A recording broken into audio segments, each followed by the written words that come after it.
kepada junjungan besar Muhammad Sallallahu Alaihi Wasallam. Mudah-mudahan kita mendapatkan syafaat dari beliau. Allahumma amin. Baik Bapak, Ibu, peserta dan hadirin sekalian, saya Masturoh SEMAK. Izinkan saya memandu acara strategi modern dalam membangun riset yang valid dan relevan Minggu 6 Juli 2025.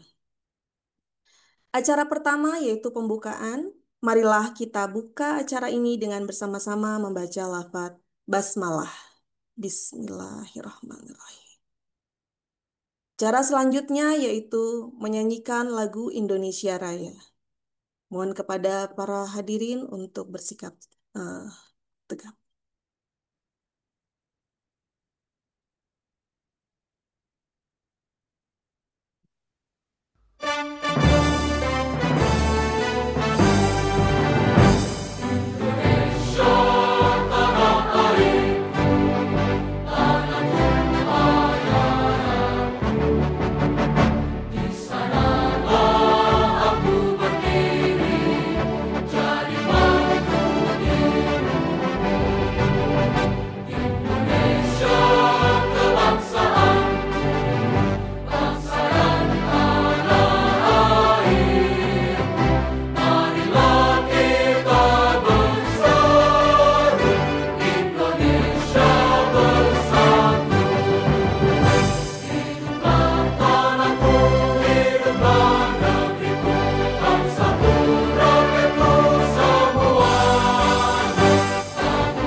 Baik, Bapak Ibu, untuk kelancaran acara pada hari ini, mari kita bersama-sama menengadahkan tangan kita memunajat kepada Allah, kepada Bapak Chandra Gunawan MAK untuk mengimami.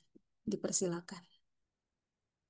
Baik, terima kasih MC Ibu Masitoroh. Bismillahirrahmanirrahim. Assalamualaikum warahmatullahi wabarakatuh. Waalaikumsalam warahmatullahi wabarakatuh. Terima kasih Bapak Ibu keluarga besar ISMA. Eh, Dalam kesempatan ini izinkan saya untuk memimpin doa bagi yang beragama Islam kami pimpin dan selain non-Muslim menyesuaikan. Aja nihatin Bismillahirrahmanirrahim. Al-Fatihah. A'udzubillahi minasyaitonir rajim. Bismillahirrahmanirrahim. Alhamdulillahirabbil alamin arrahmanir rahim maliki yaumiddin. Iyyaka na'budu wa iyyaka nasta'in ihdinas siratal mustaqim. Siratal ladzina an'amta 'alaihim ghairil 'alaihim waladdallin. Amin. Bismillahirrahmanirrahim. Alhamdulillahirabbil alamin wassalatu wassalamu ala rasulillahi wa ala alihi washabihi ajmain. Amma ba'd. Ya Allah, ya Tuhan kami, pada pagi yang penuh berkah ini di hari Sabtu 6 Juli 2025 kami berkumpul dalam suatu majelis ilmu yang mulia. Kami hadir dalam acara desain penelitian kuantitatif terkini, strategis modern dalam membangun riset yang valid dan relevan yang dilaksanakan oleh Ikatan Cendekiawan Muslim, Cendekiawan Muda Akuntansi IJMA. Ya Allah, ya Tuhan kami, jadikanlah acara ini sebagai ladang ilmu yang bermanfaat. Limpahkanlah kepada kami, para peserta dan penyelenggara, kemampuan untuk memahami setiap materi yang disampaikan dan ilhamkanlah kami kebijaksanaan untuk mengaplikasikannya dalam setiap riset yang akan kami bangun. Bimbinglah kami agar senantiasa menghasilkan penelitian yang valid, relevan, dan berkontribusi nyata dan berdampak bagi kemajuan ilmu pengetahuan, khususnya di bidang akuntansi serta bagi kesejahteraan bagi bangsa dan negara. Ya Allah, yang Maha Pembimbing, berikanlah kemudahan bagi para narasumber dalam menyampaikan ilmu dan pengalamannya. Berikanlah kepada kami semua hati yang terbuka untuk menerima kebenaran dan pikiran yang jernih untuk mencerna setiap informasi yang diberikan. Ya Allah, ya Maha Pengampun, ampunilah segala dosa dan kesalahan kami, dosa kedua orang tua kami, guru-guru kami, dan para pemimpin kami. Berikanlah kami kekuatan untuk senantiasa berada di jalan-Mu yang lurus, serta jadikanlah setiap langkah kami dalam menuntut ilmu sebagai amal ibadah yang Engkau ridhoi. Ya Allah, ya Tuhan semesta alam, berikanlah kelancaran dan kesuksesan bagi seluruh rangkaian acara ini dari awal hingga akhir. Jauhkanlah kami dari segala halangan dan rintangan. Semoga majelis ilmu ini menjadi amal jariah dan terus mengalir pahalanya bagi kita semua. Rabbana atina fid dunya hasanah wa fil akhirati hasanah wa qina adzabannar. Walhamdulillahirabbil alamin. Wassalamualaikum warahmatullahi wabarakatuh. Waalaikumsalam warahmatullahi wabarakatuh. Acara selanjutnya yaitu pembacaan profil Ijma yang akan dipandu oleh Ibu Dian Wulansari SEMAK. Kepada Ibu dipersilakan.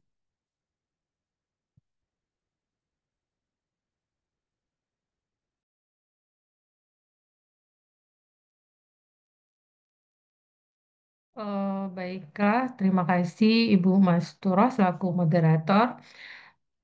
Izin saya share screen. Oh, apakah bisa saya share screen ya? Nggak bisa ya? Bisa Ibu, silahkan. Oh, bisa.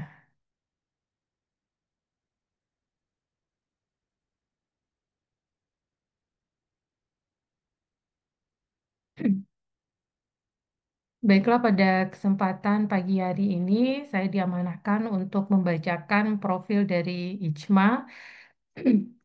Sebelumnya perkenalkan, saya Dia Wulansari dari Departemen eh, Mitra Usaha dan Ekonomi Kreatif. ICMA merupakan singkatan dari Ikatan Cendekiawan Muda Akuntansi yang berslogan bersatu, bersinergi, dan berkolaborasi. Ikatan Cendekiawan Muda Akuntansi atau ICMA ataupun ICMA ini merupakan suatu organisasi yang menghimpun para akademisi muda di bidang akuntansi di seluruh Indonesia. Dan sebagai komunitas yang berdedikasi untuk memajukan dunia akuntansi melalui pengembangan akademik. ISMA juga menjadi wadah bagi cendekiawan muda untuk berbagi pengetahuan, memperkuat kompetensi, dan berkolaborasi dalam upaya meningkatkan kualitas pendidikan akuntansi di Indonesia. Dan ICMA ini telah hadir di antara perkembangan yang begitu pesat terkait dengan tantangan di bidang akuntansi modern, di mana para akademisi muda sangat vital dalam meneliti, mengajar, dan mengembangkan pendekatan baru yang relevan dengan kebutuhan industri dan masyarakat. Dan melalui berbagai program seperti Lokakarya, penelitian bersama, publikasi ilmiah, dan simposium, ICMA berkomitmen untuk mendukung anggotanya dalam menghasilkan karya akademik yang berdampak dan inovatif. Dan kami percaya bahwa kolaborasi antara akademisi adalah kunci keberhasilan dalam menghadapi tantangan global dan mendorong pembaruan di bidang akuntansi. Di ICMA, para akademisi muda dapat memperluas jaringan dan bertukar gagasan dalam lingkungan yang inspiratif dan dinamis sehingga dapat memperkuat kualitas dari riset dan pengajarannya. Kemudian terkait dengan perjalanan dari terbentuknya IJMA ini diawali dari perbincangan sederhana dari beberapa dosen muda akuntansi di April 2018 yang kemudian direalisasikan dengan membuat grup WhatsApp dosen muda akuntansi di bulan Mei 2018. Lalu dari obrolan-obrolan di WhatsApp tersebut, kemudian muncullah ide untuk mendirikan suatu organisasi di Maret 2021. Kemudian direalisasikan dengan melakukan perekrutan anggota dan DPN serta Dewan Eksekutif IJMA di April 2001. Lalu disahkan lalu disahkan di hadapan notaris di Juli 2021, sehingga lahirlah secara resmi IJMA di Oktober 2021 di Universitas Tanjung Pura Pontianak, Kalimantan Barat. Dan IJMA ini sudah melaksanakan 3 kali disnatalis. Ya, yang pertama di Oktober 2022 ini dilaksanakan di Universitas Pancasila Jakarta, kemudian di Oktober 2023 ini disnatalis yang kedua dilaksanakan di Pinus University Alam Sutra di Tangerang, kemudian di Oktober 2024 ini disnatalis yang ketiga, ini dilaksanakan di UPN Veteran Yogyakarta dan insya Allah mudah-mudahan di 2025 ini di Oktober 2025 akan diadakan disnatalis yang keempat. Kemudian IJMA ini karena merupakan suatu organisasi yang profesional sehingga tentunya memiliki visi di antaranya yakni menjadi organisasi yang mampu mewujudkan generasi muda profesional dan kompeten di bidang akuntansi untuk mengembangkan ide dan inovasi terkininya dalam melaksanakan tridharma perguruan tinggi dan mampu melahirkan bibit unggul sebagai generasi penerus bangsa dalam membangun dan memajukan bangsa Indonesia. Sehingga untuk mewujudkan visi tersebut, maka ada beberapa misi yang sudah ditetapkan oleh IJMA. Yang pertama adalah memperlengkapi dosen akuntansi dalam pelatihan profesional dosen dalam melaksanakan tridharma perguruan tinggi yang beriman dan bertakwa kepada Tuhan Yang Maha Esa. Yang kedua, memperlengkapi generasi dosen muda akuntansi dalam kemampuan melakukan riset yang unggul dan terkini.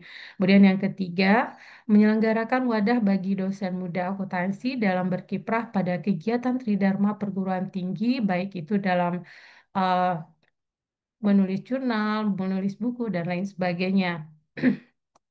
Kemudian yang keempat dengan menyelenggarakan pelatihan dan pemberdayaan SDM guna meningkatkan kapabilitas dosen akuntansi. Yang kelima dengan membangun kerjasama dengan berbagai lembaga dan perusahaan baik nasional maupun internasional untuk memperlengkapi kapabilitas dosen dan melakukan kolaborasi riset. Kemudian yang keenam memperlengkapi dosen akuntansi untuk mampu mengembangkan karir. Kemudian yang ketujuh menyelenggarakan kegiatan pengabdian masyarakat sebagai wadah dalam mengabdikan ilmu kepada masyarakat. Kemudian yang terakhir adalah menyelenggarakan wadah dalam melahirkan bibit unggul sebagai generasi penerus bangsa. Nah, dari beberapa misi tadi, ini tertuang di dalam beberapa program kerja untuk masing-masing departemen. Jadi ada beberapa program kerja di antaranya pelaksanaan webinar, yang di mana pelaksanaan webinar ini juga melibatkan beberapa narasumber ya, narasumber baik dari akademisi maupun praktisi, baik dari dalam maupun luar negeri yang memang kompeten di bidangnya dan memiliki kredibilitas yang cukup baik ya. Kemudian selain dari webinar, eh, program kerja lainnya diantaranya misalnya bedah buku, kemudian ada kolaborasi kolaborasi riset antar anggota IJMA ataupun kelas pendampingan dan mentoring riset.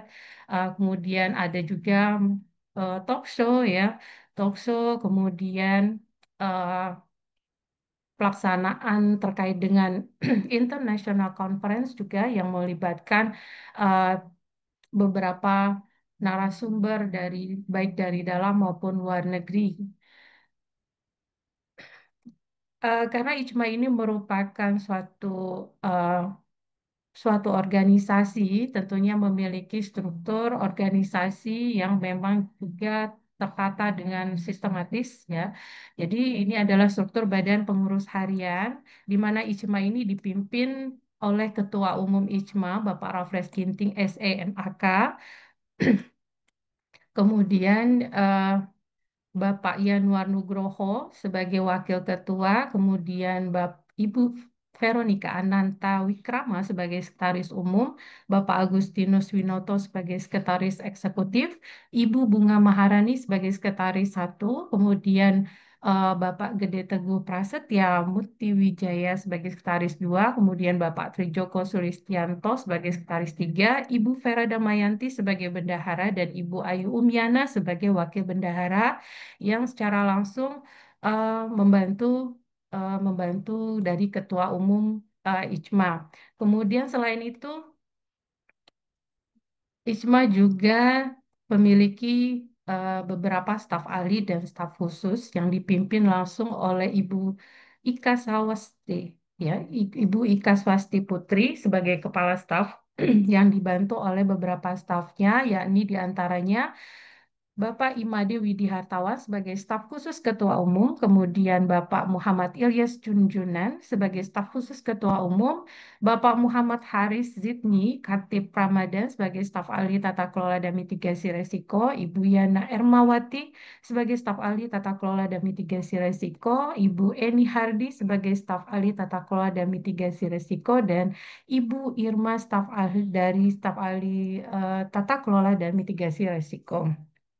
Selanjutnya untuk struktur dari kepala departemen untuk masing-masing kepala departemen. Jadi di sini ada 17, kurang lebih 17 departemen yang dipimpin oleh masing-masing kepala departemennya. Di antaranya ada Ibu Risa Anandita dari Departemen Penelitian dan Inovasi, Ibu Erlina Tri Rohmiatun dari Departemen Pendidikan, Pembelajaran, dan Kurikulum, Ibu Rahma Maulidia dari Departemen Pengabdian kepada Masyarakat, kemudian Ibu Denari Bedahana Etiarsih dari Departemen Keanggotaan, Ibu Ayu Puspitasari dari Departemen Penalaran dan Keilmuan, Ibu Aprina Nugrahesti dari Departemen Humas dan Kerjasama Antar Lembaga, Ibu Khadijah At-Tahira dari Departemen Studi Lanjut, Ibu Pesi Suryani dari Departemen Literasi dan Publikasi Ilmiah, kemudian saya sendiri dari Departemen Mitra Usaha dan Ekonomi Kreatif, kemudian Bapak Dokman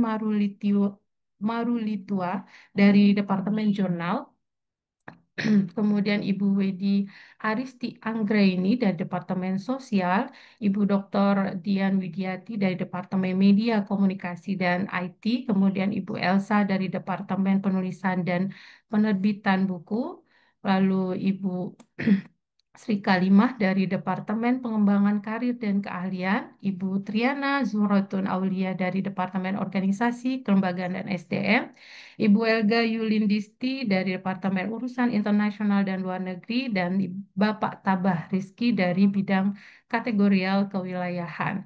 Selain itu juga kepengurusan IJMA juga dibantu oleh tim kerja IJMA yang terdiri dari Ibu Dr. Lucy dari tim kerja Bedah Buku, kemudian Ibu Melani Yuliastina dari tim kerja Satgas Pendidikan dan Anti Korupsi, Ibu Yuliana dari tim kerja Satgas PPKS, kemudian Ibu Dr. Nurmala Ahmar dari tim kajian etik penelitian, Ibu Wiwit Irawati dari tim perencanaan strategis, dan Ibu Eka Retnowati dari tim kajian ADART dan penjamin kualitas organisasi. Kemudian selain daripada itu ya, eh, IJMA ini juga mengkoordinator dari eh, beberapa wilayah yang terhampar dari Sabang sampai Merauke yang lengkap. Jadi di sini ada 13 koordinator wilayah yang dipimpin oleh masing-masing anggota IJMA terpilih, yakni Bapak Dr. Nicholas Renaldo eh, di koordinator wilayah 1, kemudian Bapak Aditya Pradana, Korwil 2, kemudian M. Iksan Siregar ini di Korwil 3, kemudian Bapak RC Sisdianto di Korwil 4, kemudian Ibu Riri Rumaizah, eh, Korwil 5, kemudian Ibu Yuni Putri Yustisi di Korwil 6, Ibu Dr. Putri Wulanditya di Korwil 7, Ibu Dwi Arini Nursansiwi di Korwil 8, Ibu Andrea Giovanni di Korwil 9, Bapak Rifki Novriandana di Korwil 10, Ibu Nurafni Octavia di Korwil 11, kemudian Ibu Musdalifah di Korwil 12, dan terakhir adalah Bapak Zainuddin di Korwil 13. Baiklah, itu adalah penjelasan secara singkat terkait dengan struktur organisasi dari IJMA. Jadi Bapak Ibu, bagi uh, Bapak Ibu yang bagi Bapak Ibu yang memang memiliki keinginan atau keminatan untuk bergabung dalam keanggotaan baru ataupun memberikan informasi ataupun secara kolektif ya untuk perekrutan anggota barunya dapat berhubungan langsung di kontak person dengan Ibu Dwi Rani Fauzi Lestari di 0882 1846 2910.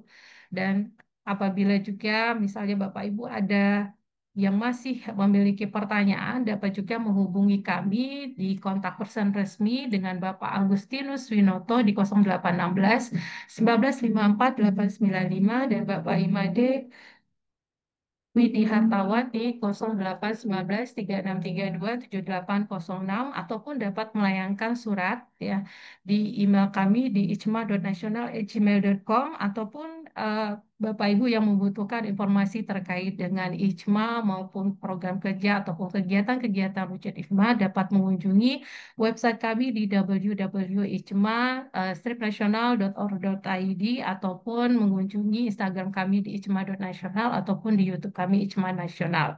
Baik, demikian terima kasih. Saya kembalikan kepada eh, moderator Ibu Masturoh. Terima kasih Ibu Dian. Baik, selanjutnya sebelum kita melanjut ke acara inti ya yang sudah dinanti-nanti oleh kita semua, kami akan mengabadikan momen kebersamaan kita pada pagi hari ini. Mohon kiranya untuk para peserta untuk mengaktifkan kameranya sebentar saja.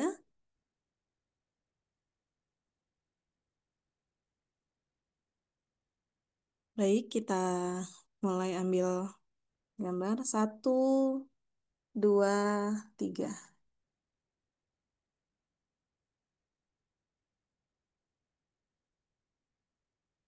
Baik, untuk slide selanjutnya ya.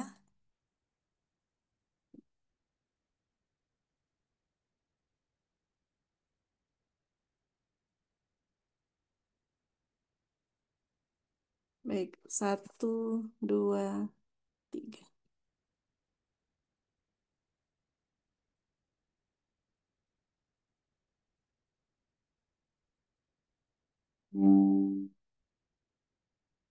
Baik, terima kasih Bapak Ibu.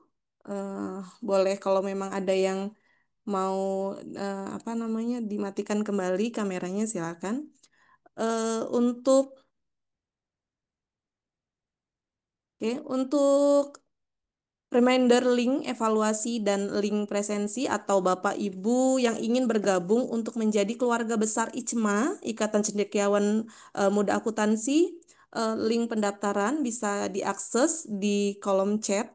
Silakan untuk Bapak Bapak Widi untuk meng-share-nya. Ya. Acara selanjutnya yaitu kita akan memasuki acara yang paling kita nanti-nanti yaitu strategi modern dalam membangun riset yang valid dan relevan hari Minggu tanggal 6 Juli 2025. Saya akan membacakan kurikulum vitae moderator kita pada pagi hari ini.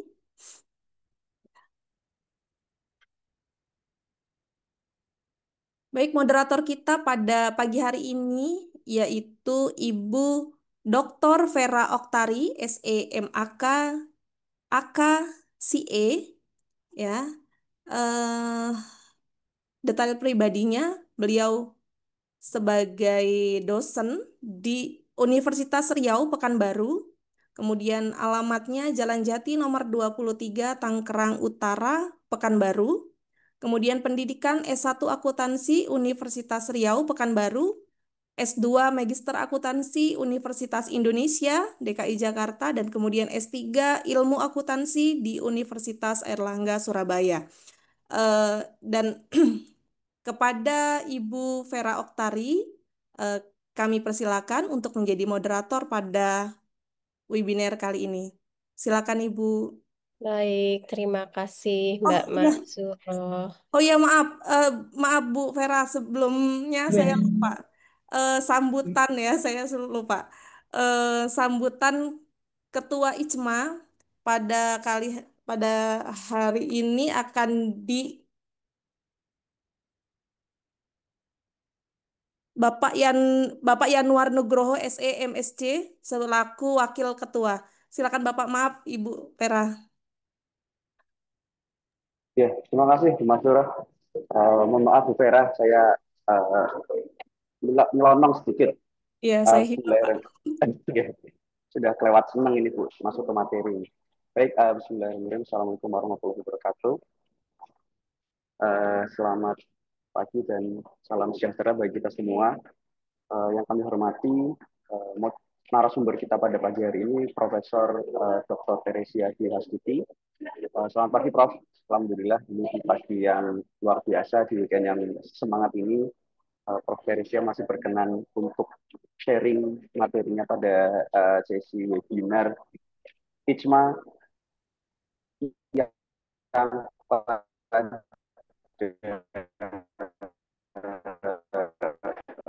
kali ini kita akan diskusi modern dalam membangun riset yang valid dan relevan yang akan dimoderatori oleh Bu Vera Okari, beliau juga dari Universitas Riau, juga salah satu moderatornya, juga salah satu pakar juga di dalam bidang penelitian kuantitatif khususnya.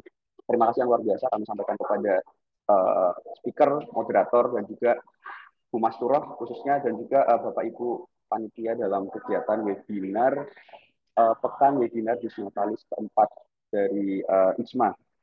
Saya di sini mewakili Pak Raffles yang kebetulan beliau pada pagi hari ini ada agenda lain.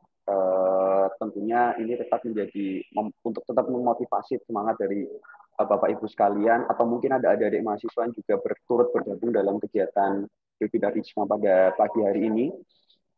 Untuk nantinya kita akan bersama-sama mendapatkan asupan-asupan ya dari Teresia ini, pakarnya khususnya dalam riset kuantitatif ya, dengan tema pada pagi hari ini. Yang tentunya kami berharap dari sekian banyaknya webinar atau program-program yang diselenggarakan oleh IJMA yang tadi disampaikan melalui profil oleh Bu Dian juga turut juga membangun ekosistem tidak hanya terkait dengan riset, tapi juga cendekiawan muda akuntansi di Indonesia juga terus dapat mengembangkan kompetensinya, kualitas dalam penelitiannya juga, dan berbagai hal terkait dengan bagaimana nantinya dapat mendukung dunia riset khususnya dalam bidang akuntansi di Indonesia. Sehingga pada hari ini tema yang sangat menarik saya rasa dapat memberikan kebermanfaatan bagi kita semua. Ya, karena sejujurnya riset-riset kuantitatif ini kan juga semakin terus berkembang ya, tidak hanya dunia akuntansi, tapi juga dalam dunia bisnis, sosial, dan humaniora pun juga terus mengalami peningkatan yang dinamika yang luar biasa. Nah, sehingga pada hari ini, mohon maaf, saya juga sedang ada kegiatan di kantor di Surabaya, tetap dengan kegiatan-kegiatan seperti ini dapat memberikan banyak manfaat dalam kontribusi IJMA juga dalam kegiatan-kegiatan nyata dalam dunia cendekiawan begitu. Nah, mungkin saya singkat saja karena tadi nampaknya sudah siap dikomandani oleh Bu Vera pada pagi hari ini. Saya kembalikan ke Bu Mas Suroh. Mohon maaf jika ada yang kurang berkenan. Selamat berwebinar Bapak Ibu sekalian atau adik mahasiswa. Selamat berdiskusi. Dimanfaatkan momentum ini untuk mendapatkan ilmu yang bermanfaat di weekend kita pada hari ini. Saya kembalikan ke Mas Suroh. Terima kasih. Assalamualaikum warahmatullahi wabarakatuh. Ya, terima kasih Pak Yanuar Nugroho. Mohon maaf tadi kelewat ya Pak. Ya baik, sesi promosi ya untuk saya akan share screen.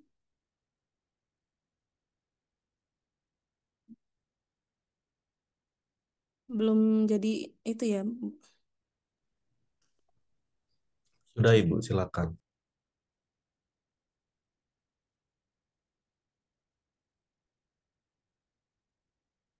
Baik, Isma Weekly Insight, bersatu, bersinergi, dan berkolaborasi. Ya, ada suara saya ya, Pak. Ucapan terima kasih yang pertama yaitu narasumber yang akan memberikan sharing ilmunya pada hari ini, yaitu Profesor Ibu Profesor Teresia Dwi Hastuti, SEMSI, AKT, CA, CPA, CGII.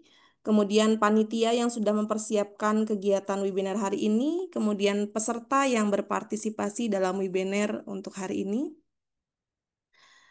Pada hari ini kita akan mendapatkan door prize menarik, yaitu kesempatan untuk memenangkan door prize, yaitu Bapak Ibu wajib mengisi link presensi, kemudian wajib mengisi link evaluasi, dan door prize akan diundi pada Disnatalis IJMA keempat, yang insya Allah akan diselenggarakan di bulan Oktober 2025.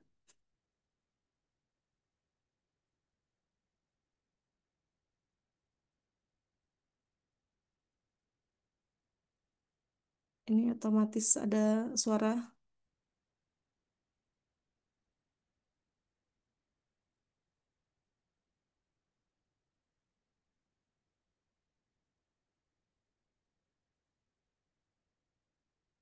Gimana ya ini? Ini nggak ada suara. Gimana, Bu?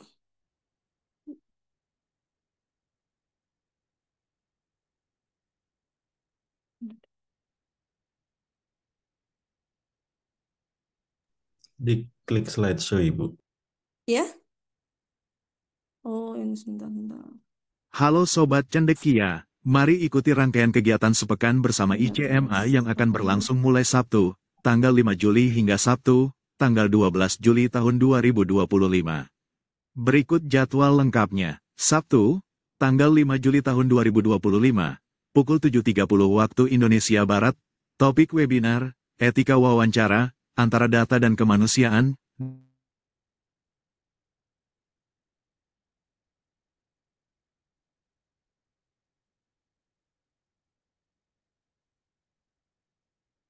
Halo Sobat Cendekia, mari ikuti rangkaian kegiatan sepekan bersama ICMA yang akan berlangsung mulai Sabtu, tanggal 5 Juli hingga Sabtu, tanggal 12 Juli tahun 2025. Berikut jadwal lengkapnya. Sabtu, tanggal 5 Juli tahun 2025, pukul 7.30 waktu Indonesia Barat, topik webinar, etika wawancara, antara data dan kemanusiaan, dengan narasumber Dwi Cahyo Utomo, MA, PhD, AK, CA. Minggu, tanggal 6 Juli tahun 2025, pukul 8 waktu Indonesia Barat, topik webinar, Desain Penelitian Kuantitatif Terkini, Strategi Modern dalam Membangun Riset yang Valid dan Relevan, dengan narasumber, Profesor Dr. Teresia Dwi Hastuti, ST, MSI, AK, CA, CPA, CGAA.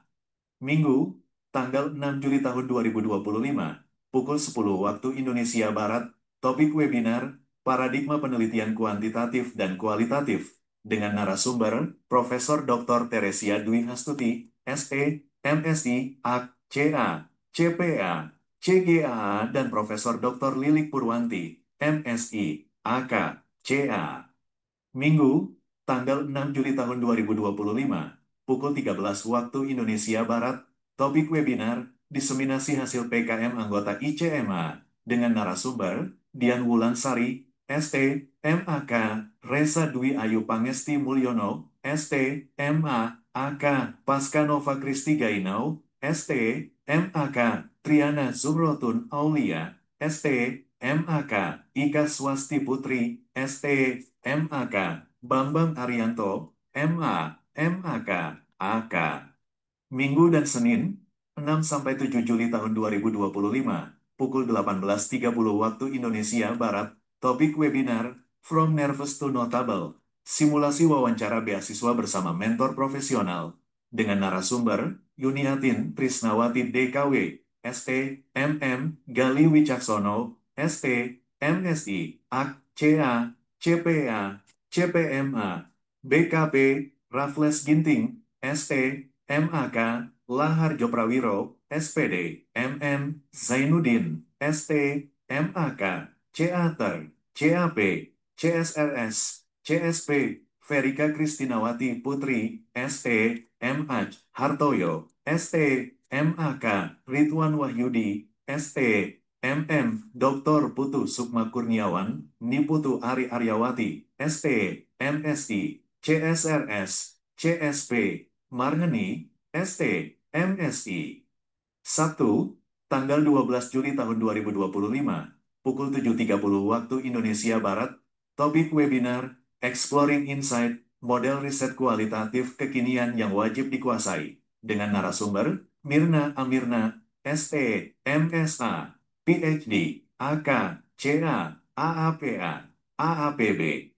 Sabtu, tanggal 12 Juli tahun 2025, pukul 10 waktu Indonesia Barat, topik webinar, Etika Penulisan Buku dengan AI, Artificial Intelligence, dengan narasumber, Dr. Nicholas Renaldo, SE, MM. Jangan lewatkan kesempatan untuk memperkaya wawasan dan jaringan akademikmu. Sampai jumpa di kegiatan ICMA.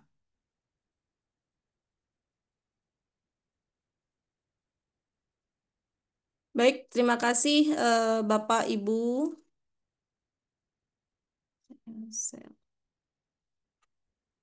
Terima kasih Bapak, Ibu, dan hadirin sekalian. Acara yang selanjutnya yaitu acara webinar Desain Penelitian Kuantitatif Terkini Strategi Modern dalam Membangun Riset yang Valid dan Relevan kepada Ibu Dr. Vera Oktari, SE, MAK, AKCE. Sebagai moderator kami persilakan. Terima kasih Mbak Masturoh MC kita hari ini. Bismillahirrahmanirrahim. Assalamualaikum warahmatullahi wabarakatuh. Baik Bapak Ibu peserta webinar pada pagi hari ini, senang sekali saya Vera Oktari bisa hadir dan memoderatori acara kita pada pagi hari ini yang berjudul Desain Penelitian Kuantitatif Terkini, Strategi Modern dalam Membangun Riset yang Valid dan Relevan. Nah, hari ini narasumber kita sangat hebat nih Bapak Ibu. Jadi ada baiknya kita ikuti kegiatan ini sampai akhir. Mungkin saya panggil dulu kepada narasumber kita pada pagi hari ini, Ibu Profesor Dr. Teresia Dwi Hastuti, SE, MSI, AKT, CA, CPA, CGAA. Selamat pagi Ibu Profesor Teresia. Selamat pagi, Bu Vera. Baik, terima kasih Prof. sudah hadir untuk memberikan insight untuk kami semua di sini dan mudah-mudahan nanti acaranya bisa hikmat ya Bu ya. Ya. Sebelum kita masuk ke acara, saya akan bacakan dulu kurikulum vitae dari narasumber kita, yaitu Profesor Dr. Teresia Dwi Hastuti, SEMSI, AKTCA, CPA, CGAA. Beliau lahir di Klaten 30 Oktober tahun 1971 dan beliau merupakan salah satu dosen di Universitas Katolik dan kita lihat sama-sama di sini mata kuliah yang diampu juga cukup bervariasi dalam bidang akuntansi. Kemudian untuk riwayat pendidikan beliau merupakan alumni tahun 1994 dari Universitas 11 Maret, kemudian menyelesaikan S2-nya pada tahun 2001 di Universitas Gajah Mada dan S3 pada 2017 di Universitas Diponegoro. Kemudian riwayat pekerjaan selain menjadi dosen, Prof. Teresia juga merupakan bendahara Yayasan Purbadanarta, kemudian asesor Lamemba, dan kemudian juga reviewer Java dari tahun rata-rata 2019 dan 2023 sampai saat ini. Untuk pengalaman penelitian dalam 10 tahun terakhir mungkin saya juga nggak bisa bacain nih Prof karena terlalu banyak ya. Dan ini juga sepertinya sudah sangat proven dengan sumber pendanaan saya lihat di sini dari Dikti, dari Erasmus Eropa, dari P3A dan lain sebagainya. Dan juga untuk kegiatan pengabdiannya yang juga sudah cukup banyak. Baik, Prof, untuk acara berikutnya yaitu pemaparan materi yang akan langsung disampaikan oleh Prof. Teresia. Dan untuk Prof, saya berikan waktu 30 menit cukup ya Pak, Prof ya? Semoga ya. Baik, untuk waktu dan tempat saya persilakan Prof. Baik, terima kasih. Selamat pagi semuanya. Ini saya coba untuk unggah slide-nya dulu ya, sebentar.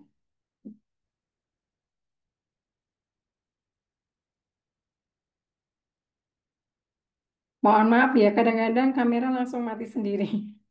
Karena laptopnya lama nggak saya tutup, saya matikan. Jadi tiba-tiba mati sendiri. Mohon maaf, mungkin nggak bisa menampilkan ini ya, wajah saya langsung gitu ya. Ya aman, Prof. Ya, oke, sudah kelihatan ya. Sudah Sudah, Prof. Prof. Baik. Ya, sebagaimana panitia sampaikan kepada saya, meminta untuk menjelaskan tentang strategi modern dalam membangun riset kuantitatif yang valid dan relevan. Nah, sebenarnya kalau kita bicara masalah riset kuan itu sih, ya sama saja sih dari dulu sampai sekarang. Cuma metode dan cara mengambil datanya yang mungkin sudah mulai banyak perubahan. Nah, sebelum masuk ke model strateginya seperti apa, saya akan masuk dulu tentang bagaimana fenomena riset atau flow dari risetnya seperti apa. Dalam dunia penelitian yang selama ini sudah berkembang ya, kita tahu bahwa secara pandangan filosofinya sebenarnya ada banyak pendekatan-pendekatan yang dilakukan yang ujungnya juga kemudian akan ke metode pendekatan dengan kuan, kual, dan mixed method. Nah, yang berkembang saat ini adalah ada post positivisme yang dimana ini adalah pendekatan yang memandang bahwa tidak hanya mengejar pada hasil penelitian saja, tetapi juga lebih menekankan pada bagaimana seharusnya penelitian itu tidak bias. Jadi itu adalah perbaikan dari positivisme, ya. Kemudian berubah menjadi atau dikembangkan jadi post positivisme. Kemudian juga ada konstruktif, Mas. Ya, ini lebih pada bagaimana mengembangkan bagian-bagian baru dari model bidang ilmu. Nah, ini juga ada apa namanya filosofi yang baru yang sekarang berkembang juga transformatif yang sudah mulai proses bagaimana mengubah mendasarkan pada pola pengembangan dari praktek bisnis dan juga dari pengalaman pribadi yang kemudian jadilah suatu riset yang dikembangkan. Juga pragmatis ya mengkombinasikan antara praktek yang ada dalam proses melakukan penelitian. Nah, dari philosophical view worldview ini kemudian diwujudkan dalam bentuk penelitian yang modelnya desain ya desainnya bisa tiga hal tadi ya kuan, kual dan mixed method. Nah yang kuan tentunya kita yang selama ini sering pakai ya menguji, menganalisis, melakukan dengan model parametrik, non parametrik dan juga melakukan eksperimen. Kalau yang kual banyaknya adalah melakukan dengan model etnografis, yaitu mencoba untuk menjelaskan secara detail fenomena pengalaman individu dalam suatu lingkup tertentu secara detail dengan wawancara, dengan pengamatan dan sebagainya. Juga mixed method yang mengarah pada explanatory sequential itu adalah mencoba untuk mengkaji suatu fenomena yang diawali dengan kuantitatif, kemudian juga diperdalam dengan kualitatif. Ini yang sekarang juga mulai berkembang pesat ya, yang menggunakan mixed method ini. Nah, dari desain ini, kemudian metode risetnya adalah ada model dengan datanya kuesioner atau dengan data collection, juga analisis data. Ini yang langkah-langkah yang kita lakukan dalam proses riset yang kita lakukan. Ya, jadi dari kuesioner, bisa juga dari data sekunder, kemudian juga dari pengumpulan data beragam, apakah dengan wawancara, ataukah dengan kuesioner, ataukah dengan model nyari big data gitu ya. Dan dianalisis, kemudian diinterpretasikan dan divalidasi. Nah, inilah perkembangan yang riset flow yang sekarang ini terus berkembang ya. Nah, bagaimana dengan kuan sekarang? Nah, tentunya ini juga model yang sudah sangat-sangat kita lakukan selama ini bagi yang memang sering menggunakan pola kuan, ya ini sesuatu yang tidak ada yang berubah sih ya. Jadi sesuatu yang terus berkembang. Intinya adalah tentunya menekan pada statistically. Ya, jadi mengambil simpulan atas dasar pengujian statistik. Juga matematikal. Tentunya karena menggunakan pola rumus, menggunakan pola model gitu ya, maka dianggap dinyatakan sebagai matematikal ya. Kemudian juga ada numeric analysis data dengan melakukan pengumpulan data yang ada dilakukan analisis dengan secara numerik gitu ya. Juga model penyebaran kuesioner ataupun survei atau juga yang terbaru mungkin bagaimana caranya memperdalam data ini manipulatif bukan berarti adalah melakukan sesuatu yang tidak benar ya, tapi bagaimana kemudian data yang seperti ada itu dikembangkan modelnya. Ini yang menikmati pre-existing statistik data. Jadi data yang sudah yang ada dulu diuji, ya sebenarnya seperti kalau kita melakukan proses uji asumsi klasik itu bagian dari manipulating pre-existing statistik data. Kemudian juga gathering data numerik ya dengan cara ya antar orang dengan berbagai macam fenomena yang khusus. Ini sudah sesuatu yang selama ini kita lakukan yang menggunakan metode kuantitatif ya. Nah, mengapa sih harus melakukan kualitatif? Sebenarnya kan pilihan ya. Apakah mau kuan atau kual memang tergantung pada fenomena yang akan kita amati dan seluas dan sedalam apa kita mau menyimpulkan.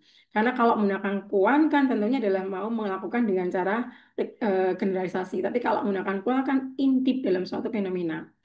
Nah, sehingga kalau gimana kapan kita menggunakan kuan, ini adalah yang pertama adalah kalau kita ingin menemukan jawaban ya dengan melalui mencari ya inquiry ini bukan sekedar jawab ya dengan cara bisa wawancara ataupun mencari melalui data-data numerik yang kita temukan.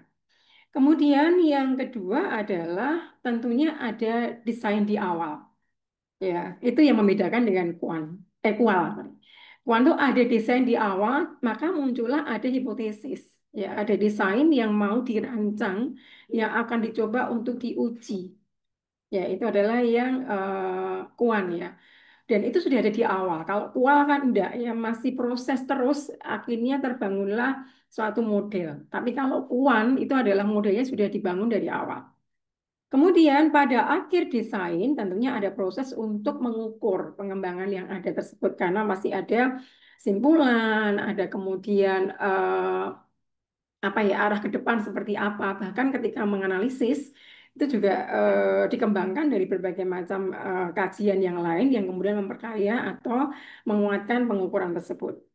Kemudian juga melakukan atau membuat penjelasan naratif ya dari proses investigasi kondisi ekonomi di awal. Nah, kalau kita melakukan deskriptif, statistik, itu adalah bagian dari to make naratif riset tersebut ya.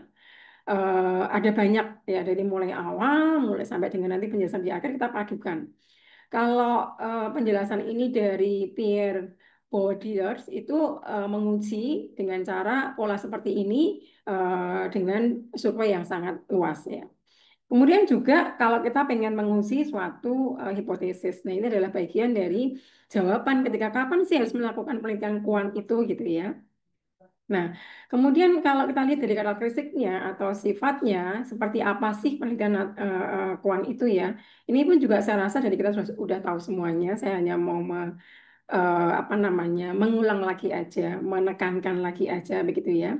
Pertama adalah mengadopsi beberapa pengalaman-pengalaman keilmuan yang sudah ada dan membangun suatu model saintifik ya riset yang memang ada arah-arah yang jelas generalisasinya seperti itu.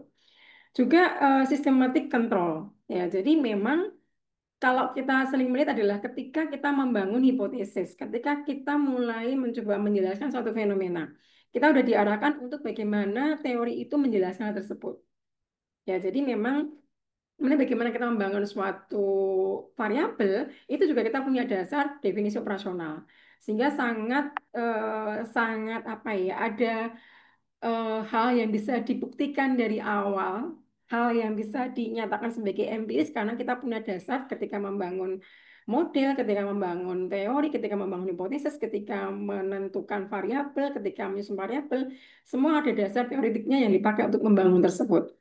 Kemudian juga biasanya adalah mencoba untuk menguji hubungan kausalitas antara satu variabel daripada yang lainnya. Itu yang sangat sering dilakukan meskipun juga ada yang modelnya nggak harus melakukan pola kausalitas ya, tapi mungkin hanya deskriptif juga bisa dilakukan. Kemudian juga menguji teori tentunya, karena memang sangat kental ketika kita bilang masalah kuan itu teorinya apa dan bagaimana teori menjelaskan fenomena itu sangat dibutuhkan untuk dijelaskan secara detail. Kalau kita sering mendengarkan dengan kuan itu memang kekayaan kadang-kadang warna yang membuat beda dengan yang lain adalah bagaimana menggunakan teori-teori baru yang kemudian memperbarui dari konsep yang lama yang dipakai. Nah, ini juga sesuatu yang sangat-sangat berkembang saat ini. Gimana ada banyak teori baru karena akuntansi itu kan adopsi beberapa teori dari ilmu yang lain kayak psikologi, kemudian manajemen, kemudian perilakuan. Ada banyak bahkan hukum juga diambil untuk bisa menjelaskan dan teknologi ya untuk menjelaskan fenomena yang akan dijelaskan tersebut dengan teori yang kuat situ. Kemudian juga tentunya ada variabel yang akan dijadikan sebagai dasar untuk diuji. Yang mana ini nggak ada di penelitian kualitatifnya. Jadi memang bagaimana didesain dengan data numerical dan juga kemudian dijalankan, diuji atau diukur dengan variabel dan kemudian diuji juga bagaimana hubungan antar variabel itu. Nah, ini adalah sifat atau karakteristik dari suatu metode kuantitatif. Saya rasa dari kita semua sudah eh, apa ya, hafalah dengan pola seperti ini ya. Nah, apapun itu, apakah kuan atau kuas, sebenarnya adalah prosesnya seperti ini. Jadi, tetapi yang kuat dalam kuan adalah seperti ini, bahwa teori ini menjadi dasar untuk membentuk semuanya. Dari mulai mencari topik, sampai ke membuat permasalahan, ya. Kemudian mendesain penelitiannya seperti apa, mengumpulkan data, menganalisis, menginterpretasi, sampai dengan kemudian membentuk hal-hal yang lainnya. Nah, semua harus bekerja pada teori yang dipakai untuk menjelaskan fenomenanya. Nah, ini yang kental dalam penelitian kualitatif kuan itu seperti ini. Ya, kuan itu basis teorinya sangat kuat dari semua aspek. Maka sangat mudah bagi kita untuk mencari referensi. Kemudian kalau model seperti ini, teorinya apa ya? Ini bagi kita sangat mudah untuk kita menemukannya di situ. Nah, kemudian muncullah beberapa hal yang baru mengikuti perkembangan zaman tentunya. Nah, bagaimana kemudian kalau yang baru ini kita harus ikuti karena tentunya kalau kita bikin penelitian kan nggak bisa lepas juga dari publikasi. Kalau kita buat penelitian yang hanya dipajang di perpustakaan saja rasanya juga sayang gitu ya. Dan dosen memang diharapkan adalah mampu berkarya dalam bentuk penelitiannya itu bukan hanya disimpan sendiri, tetapi bagaimana kemudian bisa di-share ke orang lain dalam wujud publikasi. Nah, tentunya kalau kita bicara masalah publikasi, akan kita cari kira-kira apa yang saat ini baru in gitu ya, yang rame diterima oleh jurnal. Banyak zona yang masuk ke dalam email saya karena mungkin karena sudah banyak melakukan penelitian dan juga apa namanya publikasi ya, maka kemudian ada banyak tawaran-tawaran yang masuk ya. Kita harus selektif gitu ya. Yang kalau saya baca itu memang banyak sekali mengarah pada IT, perkembangan IT yang sekarang ini sedang dipakai. Bahkan yang terbaru pun juga bicara masalah bagaimana sustainability itu. Dari mulai accounting-nya sampai ke auditnya, ke bagaimana pengamparannya sustainability, bahkan sampai pada supply chain yang itu adalah punya manajemen, udah masuk juga ke accounting gitu ya. Jadi ini saya namakan sebagai ya kalau kita mau pengen diperbarui lagi ya pakailah yang big data. Ya itu yang sekarang ini banyak dicari gitu ya oleh jurnal-jurnal dan juga kalau ini saya baru-barusan membuat belum selesai ya mengajukan proposal ke UNESCO.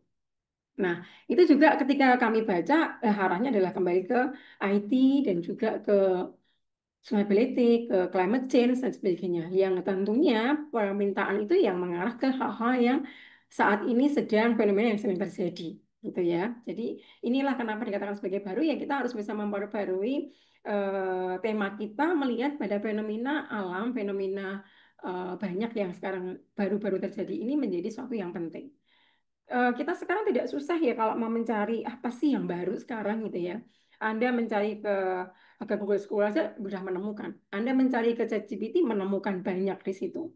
Ya, tetapi memang kita nggak boleh hanya copas ya, harus bagaimana kita mengelaborasi, melakukan paraphrase, minimal hanya untuk menemukan konsep. Jadi kalau saya selama ini juga, ketika saya membuka email saya, banyak tawaran masuk, saya mencoba untuk membaca saja kira-kira eh, apa sih yang baru menurut tawaran-tawaran ini gitu ya. Nah, itu menemukan kemudian oh iya, ternyata ya big data itu jadi pertanyaan yang harus dijawab. Kemudian ya supply chain juga menjadi ramai juga, kemudian sustainability juga ramai juga ya. Climate change ya semua mengarah ke sana sekarang. Banyak sekali yang mengantar kita ke sana gitu. Jadi kita harus mampu untuk melakukan pendekatan yang kompleks yang modelnya ya pengembangan sosial seperti apa yang terjadi. Nah, ini terkait dengan bagaimana metode menangkap data. Ini juga ada perkembangan baru dalam metode kualitatif yang harus kita bisa lakukan ya. Eh, yang pertama misalkan online questionnaire. Nah, ini pun juga sudah sangat sering kita lakukan. Kalau ini mungkin bukan yang baru, tapi tetap masih relevan sampai sekarang kalau kita menggunakan model data primer ya. Kita bisa melakukan online questionnaire. Nah, memang ini akan lebih mudah untuk dijangkau ke banyak orang ya. Pakai Google Form dan sebagainya akan banyak dijangkau oleh banyak orang dan mudah. Tetapi memang kemudian etika untuk mengirim kepada calon responden kita itu juga harus kita jaga. Nah, meskipun sudah lama ada mode seperti ini, tetapi yang perlu dijaga adalah bagaimana untuk tetap beretika dalam mengirim online pesanan tersebut. Yang kedua adalah mobile apps gitu ya, dan juga ketiga adalah digital secondary data dan ada web stabil. Nah, gimana masing-masing itu sekarang sedang terjadi gitu ya. Yang pertama, online questionnaire itu. Jadi ada Google Form, saya rasa kita semua udah kenal. Setiap kali ada seminar pun kita juga pakai Google Form gitu ya. Kita anak-anak S1 pun sekarang membangun questionnaire juga menggunakan Google Form yang dia kirimkan kepada eh, para respondennya. Nah, atau juga model Survey Monkeys ini yang sudah dari mulai membangun platformnya sampai kemudian mengirim dan mana itu bisa pakai alat ini. Nah, sudah ini ya, se, se modern itu cara cara menyebarkannya. Kalau pengalaman saya membimbing anak-anak S1 banyak mereka juga menggunakan Twitter yang mereka punya untuk menangkap. Jadi saya pernah eh, kerja meminta mahasiswa untuk menjadi apa namanya eh, mencari data karena bimbingan saya sekaligus karena kan biasanya kita melakukan penelitian payung ya. Jadi tema saya tunjukkan kepada mereka dan mereka kemudian mengambil porsinya salah satu porsi dari tema yang ada kemudian kita bersama-sama meneliti. Nah, keuntungannya adalah kita punya mahasiswa yang kemudian dengan teknologi yang baru mereka lakukan. Mereka mengirim dengan Twitter. Saya tanya, loh kok bisa cepat ini kamu dapat data bagaimana? Bu, saya ngirim dengan Twitter, Bu. Jadi saya punya tweet banyak, kemudian saya kirim ke Twitter, dan responnya cukup mengembirakan karena ya anak-anak zaman now ya. Kemudian saya adalah mereka yang mahasiswa, jadi mereka kemudian dan pekerja, mereka kemudian pakai itu bisa gitu ya. Dan survei Monkey ini yang kemudian anak saya yang pakai itu mereka, Bu, saya pakai, loh kok bisa seperti ini? Bagaimana caranya Anda menggunakan? Saya pakai alat ini, Bu, kemudian saya masukkan, tolong Ibu ngecek kualitasnya seperti apa, benar apa tidak. Ada ke sana. Kemudian juga ada Qualtrics Allow for Wider Respondent Reach. Ini sebenarnya udah kita lakukan juga ya, kayak tadi mahasiswa saya menggunakan Twitter, kemudian kita juga ada sosial media yang lainnya, kemudian juga ada embedded link on website. Nah, kadang seringkali kalau kita punya website itu kita langsung masukkan di situ dan kita bisa menggerakkan orang untuk bisa mengunjunginya dan kemudian mengerjakan itu. Contoh di kampus saya itu sudah mulai kalau ada mahasiswa yang berkegiatan, kemudian siapa yang ikut di situ kita minta untuk menengok ke dalam webnya, kemudian mensurvei dan memakai survei itu untuk dasar menilai. Nah, saya pun juga sering mendapatkan kuadrik ini ya. Jadi kalau kita melakukan riset, saya pakai Erasmus itu juga selalu mendapatkan model yang seperti itu dari teman-teman dari Eropa untuk mengisi data yang mereka butuhkan untuk penelitian lebih lanjut lagi. Jadi kemudian tidak mengenal batas lagi. Itu yang mudah dilakukan seperti itu. Ya, jadi memang agak perlu apa namanya koordinasi dengan lembaga yang kita punya ya.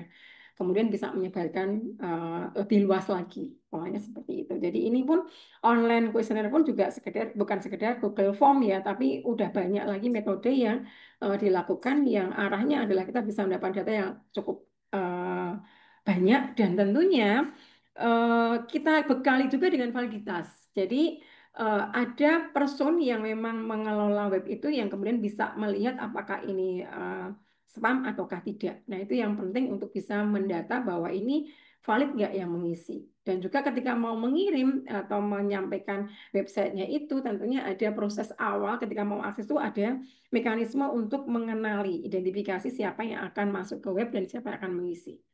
Nah, itu contoh aja ya dalam proses saat ini yang dilakukan. Kemudian mobile apps itu seperti apa? Nah, ini juga ada yang saya pernah lakukan di penelitian saya untuk UKM batik yang waktu itu saya bisa bikin publikasi ke Q2 itu tentang bagaimana readiness mereka menggunakan Metaverse. Nah, saya mencoba untuk terus saya kasih waktu selama 3 bulan. Saya share lewat data yang kami unggah kaitkan juga dengan apa namanya programnya. Jadi saya buat program akuntansi by mobile, ya. Kemudian saya kirimkan di situ juga kuesioner yang harus mereka isi, pola yang harus mereka isi dari situ. Kemudian kan terkumpul dari saya bagaimana mereka menggunakan mobile apps tersebut untuk create informasi dan juga untuk masukkan data-data tentang penjualan yang mereka lakukan. Nah, itu memang di awal saya menyampaikan dulu ke teman-teman bahwa data ini nanti akan kami olah dan mohon izin akan kami gunakan untuk publikasi. Nah, itu yang kemudian kita jadi tahu siapa responden yang masuk karena dari awal mengisi mobilnya itu sudah menyatakan kita meminta siapa responden tersebut. Karena saya spesifik adalah teman-teman pada Lasem, maka pasti akan sudah terdata ya kalau mulai dari alamat, kemudian juga ini juga apa namanya saya isi kalau memang nggak keberatan silakan kasih alamat, nama juga kalau nggak keberatan kasih nama. Nah ini dengan adanya begitu kami jadi tahu, oh ini apakah betul semua adalah teman-teman dari Lasem dan udah 3 bulan, 4 bulan akhirnya jadinya karena mundur ya, kami tutup. Kemudian itu datanya kami bisa olah untuk kami ambil, kemudian kami jadikan sebagai data untuk penelitian kami. Kemudian juga ada digital secondary data. Nah, ini yang sekarang sangat-sangat ramai. Kadang juga ada pelanggaran etika juga gitu ya, karena ini yang kadang-kadang tidak mudah ya. Bagaimana kita menggunakan data online yang sudah ada, seperti dari sosial media, transaksi data, sensor data, itu kita pakai untuk analisis. Ini contohnya seperti ini, yang dari engagement metric misalkan tentang like, share, comment, reaction. Nah, ini kan yang mungkin sekarang rame ya. Nah, ilmu kita itu kan bukan ilmu yang hanya accounting. Jadi kita bisa mengadopsi dari beberapa ilmu lain, kemudian kita kembangkan juga untuk kita pakai dalam ilmu kita. Memang yang adjustment metric ini banyak dipakai oleh teman-teman dari ilmu komunikasi. Jadi mereka mencoba dan psikologi. Mereka mencoba untuk menganalisis bagaimana sih reaksi orang itu kalau ada suatu hal. Ini memang perilaku ya yang dicek ya. Itu mereka ambil dari bagaimana memberikan likes, bagaimana mereka melakukan, bagaimana mereka mengkam dan sebagainya. Atau juga menggunakan isu demografik. Nah ini yang jadi saya sampaikan bahwa terkadang melanggar etik ya. Jadi kerahasiaan seseorang kadang-kadang kemudian tersebar. Mungkin dari kita tuh sudah sering mendapatkan tiba-tiba telepon masuk, menawarkan tentang asuransi, menawarkan tentang kredit card, dan apapun itu. Nah, itu sebenarnya juga bagian dari contoh seperti ini, pakai ya user demographic ini. Nah, kalau kita melakukan, tentu kita harus melakukan dengan cara yang etis ya, jangan melanggar privasi seseorang. Nah, ini juga ada mekanisme yang kita harus minta izin gitu. Nah, tetapi kalau sudah tersebar di apa namanya web kan kita bisa ngambil apapun dan itu pun sebenarnya tidak ada masalah juga karena itu adalah kalau orang udah menyebarkan ke web ataupun ke apa namanya online ya konsekuensinya akan bisa dibaca juga. Jadi ada positifnya dan negatifnya juga ya. Kalau contoh kenapa kita dikenal banyak orang ya lewat apa yang kita lakukan karya kita yang sudah terunggah di web juga ataupun di beberapa platform yang lain. Kenapa kemudian kita sering juga mendapatkan permintaan menjadi reviewer gitu ya? Itu kan juga karena data kita sudah terunggah.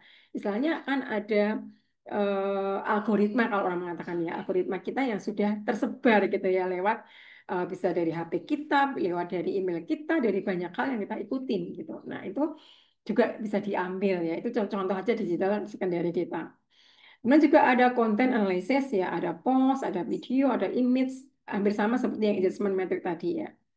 Kemudian juga ada network data ini yang tadi katakan bahwa sudah masuk ke big data yang harus masuk ke sana. Ada connection with user di dalamnya ada proses bagaimana data itu bisa dikelola. Bahkan penelitian sekarang yang di bidang IT banyak mengelola seperti ini. Bagaimana penyebaran data, bagaimana kemudian melihat pada followersnya, Nah, ini sama seperti yang nomor pertama, yang assessment method tadi, yang mencoba dari sisi keperilakuan, dikelola, diolah, dicek bagaimana proses mereka melakukan berinteraksi dan sebagainya. Juga metadata, pakai timestamp, ada location, ada URL. Ya, ini yang juga kita diminta terus ya untuk melakukan penelitian kita. Mungkin big data itu kalau kita diminta oleh dikti, kita harus mengunggah apapun yang kita punya, kita melakukan pengajuan Java kita. Sebenarnya kan data juga buat dikti. Ini loh, ada data-data semua dosen di Indonesia. Termasuk bagaimana algoritmanya dosennya, bagaimana kinerjanya dosennya, kan kita juga harus mengirim URL misalkan seperti itu ya, yang ada aktivitas kita yang kemudian terrecord. Nah, ini kan ini menjadi kerahasiaan data buat dikti tentunya. Nah, bayangkan kalau kayak pengalaman kemarin ya, tiba-tiba dilemahkan eh, apa namanya, sistem IT-nya jadi drop, nggak bisa apa-apa, itu kan bisa diambil juga. Nah, itu konsekuensi sih ya. Juga attitudinal data. Nah, ini sentimen analysis, emotional content seperti apa. Yang tentunya kalau yang poin ke terakhir ini adalah banyak menggunakan data yang kualitatif sebetulnya. Oke, kemudian web scraping ada banyak ya. Ini misalkan mengambil price comparison, kita bisa ngambil dari PPS, kita bisa ngambil dari internet dengan lihat perkembangan yang ada. Kita juga bisa ngambil data-data yang kita dapatkan dari sumber data resmi, seperti misalkan kita kan pakainya IDX atau kita menggunakan beberapa data ya dari yang ada yang disebar. Saya penelitian dengan dosen Filipina, komparasi tentang sustainability finansial. Nah, sana teman-teman tidak cukup jeli untuk meneliti, akhirnya kami mengambil data via internet, menemukan itu data-data perusahaan yang ada di Filipina. Eh, Memang ada di Bloomberg, tapi malah tidak selengkap yang kami harapkan. Maka kemudian kami mencoba satu persatu mencari itu. Itu bagian dari web scraping. Ya, jadi mencari data yang kita dapatkan dari web yang ada. Dan itu tidak masalah ya. Artinya bahwa itu pun juga karena mereka perusahaan ini sudah mengupload ke dalam webnya, tentunya adalah bukan menjadi masalah ketika kita meneliti dan mengambil data tersebut. Dengan editan jelas mencantumkan sumbernya dari mana. Juga ada ini contoh kecil saja yang model data scraping tadi.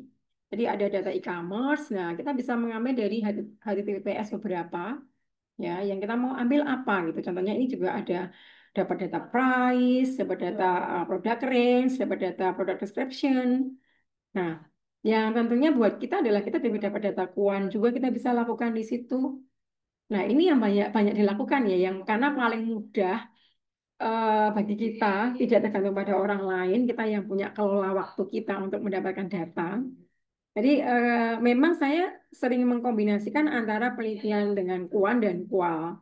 Nah, kuan lebih dipilih kalau mau cepat selesai gitu ya, karena di tangan kita kalau menggunakan data, model data sekunder, sangat mudah sepanjang kita tekun, kita punya waktu yang cukup kontribusikan atau kita sisihkan untuk membuat penelitian, itu akan lebih cepat selesai kalau dengan model kuan ya. Meskipun juga tergantung kebutuhan sebenarnya ya. Ada masa juga saya nggak bisa menggunakan kuan karena saya harus mendalam, maka pakainya adalah. Nah, ini contoh yang scraping tadi. Kita bisa mendapatkan data-data yang cukup lengkap dengan pola yang ada. Tergantung pada kebutuhan kita, tinggal kita akan memaparkan seperti apa, menjelaskan sedetail apa. Nah, kita bisa membuat seperti ini. Sebenarnya selama ini pun ya, yang dulu-dulu awal kita lakukan ketika sudah pakai IDX, pakai Bloomberg, pakai beberapa data yang kita ambil dari webnya masing-masing perusahaan, itu sudah menjadi bagian dari web scraping tadi. Jadi kita mencari beberapa data yang relevan, yang kita uji gitu ya. Nah, banyak penelitian-penelitian kuan yang bicara masalah SDGs, bicara masalah disclosure dari pengerjaan mereka, itu juga teman-teman akan mencari dengan model yang web scraping ini. Karena akan lebih mudah juga ya, karena mereka juga punya tanggung jawab dari perusahaan itu mengunggah karena menjadi rating buat perusahaan tersebut. Dan bagi kita juga peneliti akan mudah mencari itu dan kita bisa riset dengan baik. Artinya bahwa memang fenomena di lapangan ini ada yang memang bisa kita selami untuk kita teliti dengan cara mencari data, mendapatkan dengan mudah gitu ya. Biaya juga lebih ringan tapi cepat kita bisa lakukan itu. Nah, memang kembali ya pada kita masing-masing eh, tujuan kita riset itu apa gitu ya. Dan kita punya punya apa namanya konsentrasi di mana, mau fokus di mana, kita mau memberikan apa. Kalau ngikutin tawaran penelitian sebenarnya ya memang akan mengkombinasikan antara kuan dan kual ya, tergantung yang menawarkan. Kita seringkali kan bukan hanya meneliti dengan dana sendiri, tapi kita meneliti mungkin adalah mencari dana dari hibah-hibah yang ada. Nah, tentunya ketika kita mau meneliti ke sana, kita melihat apa yang mau diarah. Ini barusan ada pengumuman penelitian ini ya, hibah gitu. Nah, tentunya kita akan melihat apakah sesuai tema yang kita lakukan apakah tidak. Tentunya accounting juga banyak yang bisa kita kombinasikan. Maka kenapa banyak sekali kita melakukan kolaborasi dengan teman-teman di luar akuntansi yang kemudian ini bisa lolos dari hibah yang ada karena tuntutan dari tema yang difokuskan itu apa, gitu ya. Ada banyak penelitian, ada print, ada banyak sekali yang sampai bingung ya kita sebagai dosen untuk memilih ya. Luar negeri pun sekarang udah banyak banget, ada Erasmus, ada UNESCO, ada UNICEF, ada beberapa dari NGO juga gitu ya. Nah, ini tentunya dengan kuan ini pun kita bisa jangkau. Meskipun tadi ya bahwa seringkali kita membutuhkan untuk melakukan mixed method ya antara kuan dengan kual agar lebih memperkaya dan memperdalam dari penelitian yang kita lakukan. Nah, ini yang pola Sapin itu. Oke, nah bagaimana kemudian dengan metode penelitiannya? Tadi kan metode perolehan data gitu ya, yang baru-baru ini gitu ya. Meskipun juga sebenarnya nggak cukup baru ya, karena lama yang kemudian dikembangkan dengan adanya data yang bisa kita dapatkan di lapangan dengan cepat. Nah, bagaimana kemudian metodologinya? Tentunya ini juga berangkat dari eh, epistemologi. Jadi tentang apa yang akan kita lihat. Bagaimana kita melihat sesuatu itu, memandangnya seperti apa, gitu. Jadi apakah karena kan kita bisa melihat suatu fenomena dari banyak aspek, dari banyak view, dari banyak pandangan seperti yang di awal ini saya sampaikan. Nah, sehingga ini kemudian juga akan relevan dengan metodologinya. Bagaimana kita menerapkan cara untuk menganalisisnya. Nah, ini membutuhkan adanya ontologi atau kategoris of being. Ya, bagaimana kita melihat realita yang dibutuhkan oleh masyarakat itu apa? Karena tadi ya ujungnya dari penelitian kita adalah harusnya publikasi. Harusnya kebermanfaat bagi lembaga atau bagi ya yang menjadi apa mitra kita. Jadi jangan hanya tersimpan di perpustakaan ya, tapi punya peran bermanfaat untuk publikasi, bermanfaat bagi lembaga-lembaga lain yang membutuhkan riset kita. Nah, maka inilah cara untuk menentukan metodologi apa yang kita gunakan dengan memandang bahwa bagaimana kita ambil sesuatu itu. Nah, dalam penelitian permintaan perusahaan, kadang kami juga terlibat dalam BI ya. Nah, BI kan punya biasanya minta ke kami adalah riset pasar.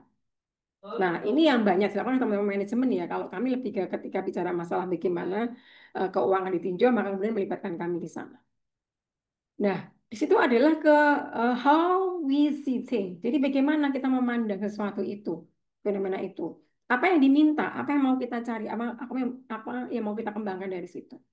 Nah, ini banyak view ya, banyak pandangan. Maka tadi bisa kuan, bisa kual yang akan bisa kita coba selami di sana. Sehingga tadi akan muncul metodologinya apa ya?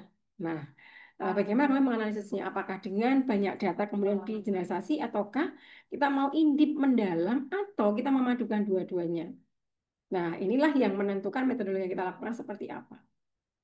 Nah, sehingga kalau kuan kita bisa beberapa yang saya rasa ini juga sudah sangat sering kita lakukan, kita pilih gitu ya.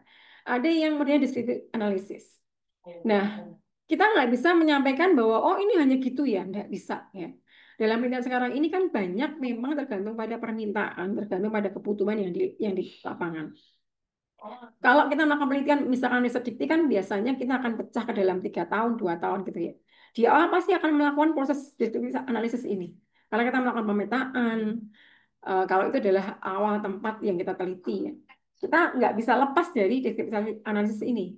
Jadi kita harus melihat dulu, memetakan dulu seperti apa sih kondisi lapangan itu. Kalau untuk kuan ya seperti ini, ada mean, ada modus, ada standar deviasi, atau juga membuat grafik, membuat beberapa gambaran ya. Pengalaman saya ketika penelitian terkait dengan metaverse yang pada waktu itu rame karena ada pandemi ya, belum muncullah baru metaverse, sampai sekarang juga masih rame, kadang masih diminta untuk memberikan artikel juga gitu ya. Nah, itu kan cukup simpel sebenarnya yang saya lakukan ya, karena readiness ya, kesiapan ya. Jadi saya melihat tanggapan teman-teman UKM yang tadi saya pakai mobile apps tadi ya, eh, dan bagaimana pola mereka mendapatkan penerimaan gitu ya, pendapatan mereka dengan mengikuti pola metaverse itu. Jadi mulai dari readiness sampai kemudian apa persiapan yang mereka lakukan, sampai kemudian apakah ada respon dari pengguna lain yang masuk ke metaverse. Nah, itu hanya memberikan dengan model yang deskriptif aja. Itu pun boleh terima oleh Scopus Q2 ya. Jadi cukup lumayan sih dengan membuat saya pakai pakai creating graphs. Jadi membuat grafik yang maknanya itu. Dulu tuh revisinya cukup panjang karena dimintanya adalah gambar grafiknya yang harus menonjol warnanya sampai seperti itu reviewnya. Warnanya harus bisa beda, bisa jelas dan sebagainya gitu. Bahkan saya sampai, aduh diminta apa lagi nih ya. Jadi ada revisi berkali-kali yang diminta terkait dengan proses membuat apa namanya grafiknya. Kalau menjelaskannya sih oke, dan waktu itu ada revisi yang diminta terkait dengan tonjolkan juga teorinya. Nah, selalu akan muncul ya, teori itu menjadi bekal yang cukup kuat ketika kita menggunakan model kual. Yang kedua adalah inferential analysis. Nah, saya rasa kita juga udah sangat sering melakukan itu. Ya, ada pengujian menggunakan hipotesis diuji, hipotesisnya, kemudian juga ada regression analysis, ada korelasi, ada analisis of variance atau ANOVA. Ini yang sudah sangat biasa kita lakukan di situ. Jadi yang saya bilang tadi bahwa tidak banyak perubahan sebenarnya ya, ada banyak, hanya lebih karena datanya dan lebih pada pengembangan yang baru sekarang seperti apa. Yang ketiga adalah parametric analysis. Yang kadang-kadang kita kejebak. Ini anak-anak S1 kadang-kadang nggak tahu apa sih Bu parametrik itu apa dan normal itu apa gitu. Nah, saya sering melihat bahwa datamu mau uji dulu biar tahu gitu ya. Jadi kalau parameter dia menggunakan data yang memang dia menggunakan pola-pola asumsi klasik yang dilakukan. Kayak kita kan ada normalitas, heterogeneititas, kemudian juga multicore dan sebagainya. Nah, itu adalah disebut sebagai parametric analysis karena kita mencari data yang memang datanya data parametrik gitu ya. Data normalitas yang kita tekankan di situ gitu ya. Sama seperti yang nomor 2 sebenarnya, tapi ini lebih ke memperdalam saja bahwa datanya kita pastikan. Tadi kan tujuannya untuk mendapatkan data yang valid, relevan gitu ya, dan itu juga bisa dipertanggungjawabkan gitu kan. Nah, ini salah satu model karena syarat ya.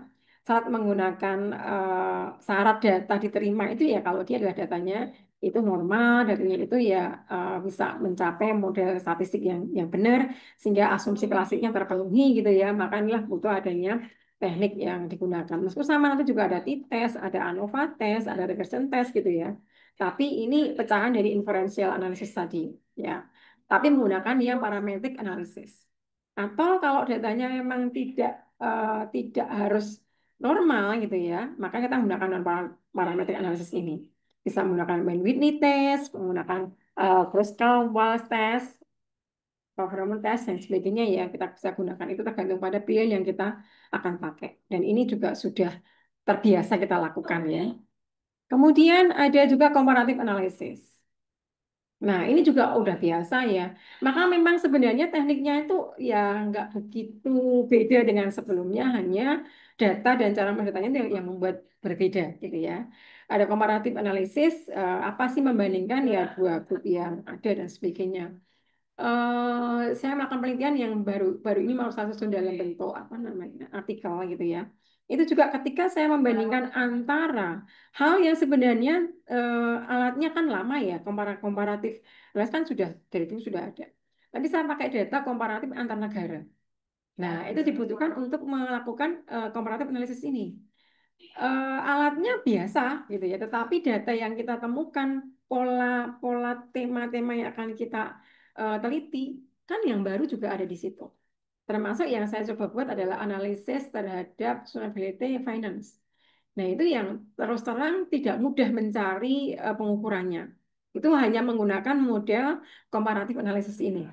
Kemudian juga saya coba untuk memadukan antara t-test dan juga dengan multiple regression analysis. Dipadukan gitu ya. Ini contoh ya sebenarnya komparatif itu sudah biasa dilakukan, tetapi ketika kita punya tema yang baru, variabel yang baru, waktu fenomena yang baru, juga strategi yang baru, maka kita bisa mendapatkan hasil penelitian kita yang bisa dilihat juga baru gitu ya. Kemudian regression analysis kita sudah sering banget kita pakai ini ya, mencoba untuk memprediksi relasi antara satu variabel atau lebih variabel dependen ke beberapa variabel independen. Ini sudah sangat-sangat sering kita lakukan ya. Bisa pakai SPSS dan sebagainya. Kemudian juga correlation analysis. Nah, ini juga mengkorelasikan, ini juga udah. Jadi tidak selalu sesuatu yang lama itu jelek gitu ya, ditinggalkan enggak. Tapi tergantung pada bagaimana kita bisa menemukan tema-tema yang baru di situ. Kemudian juga faktor analisis juga ini sudah biasa kita lakukan ya. Kita menggunakan discriminant analysis method, menggunakan PAT method gitu ya. Kita bisa menggunakan SAM, bisa menggunakan AMOS, itu bisa kita lakukan di situ. Atau juga yang time series analysis ini yang saya belum pernah melakukannya karena melihat data satu perusahaan misalnya dalam waktu yang sangat panjang gitu ya. Mungkin menarik kalau bisa kita lakukan, tapi saya belum pernah melakukan dengan model predictive future trend and pattern. Kalau kalau untuk perkuliahan, untuk kebijakan, bahkan saya lakukan sih kalau misalkan saya sebagai WA2 sebagai bendahara yayasan, saya seringkali ketika presentasi dengan apa namanya pembina dengan seluruh anggota yayasan ya saya harus membuat tren analisis ini, mencoba untuk melihat sekian waktu periode untuk saya trenkan untuk presentasi menunjukkan bagaimana perkembangan penjualan, bagaimana perkembangan penjualan. Dan ini kalau Anda pakai juga untuk penelitian dan kita ke jurnal dengan gambar grafik itu juga cukup laku sebenarnya.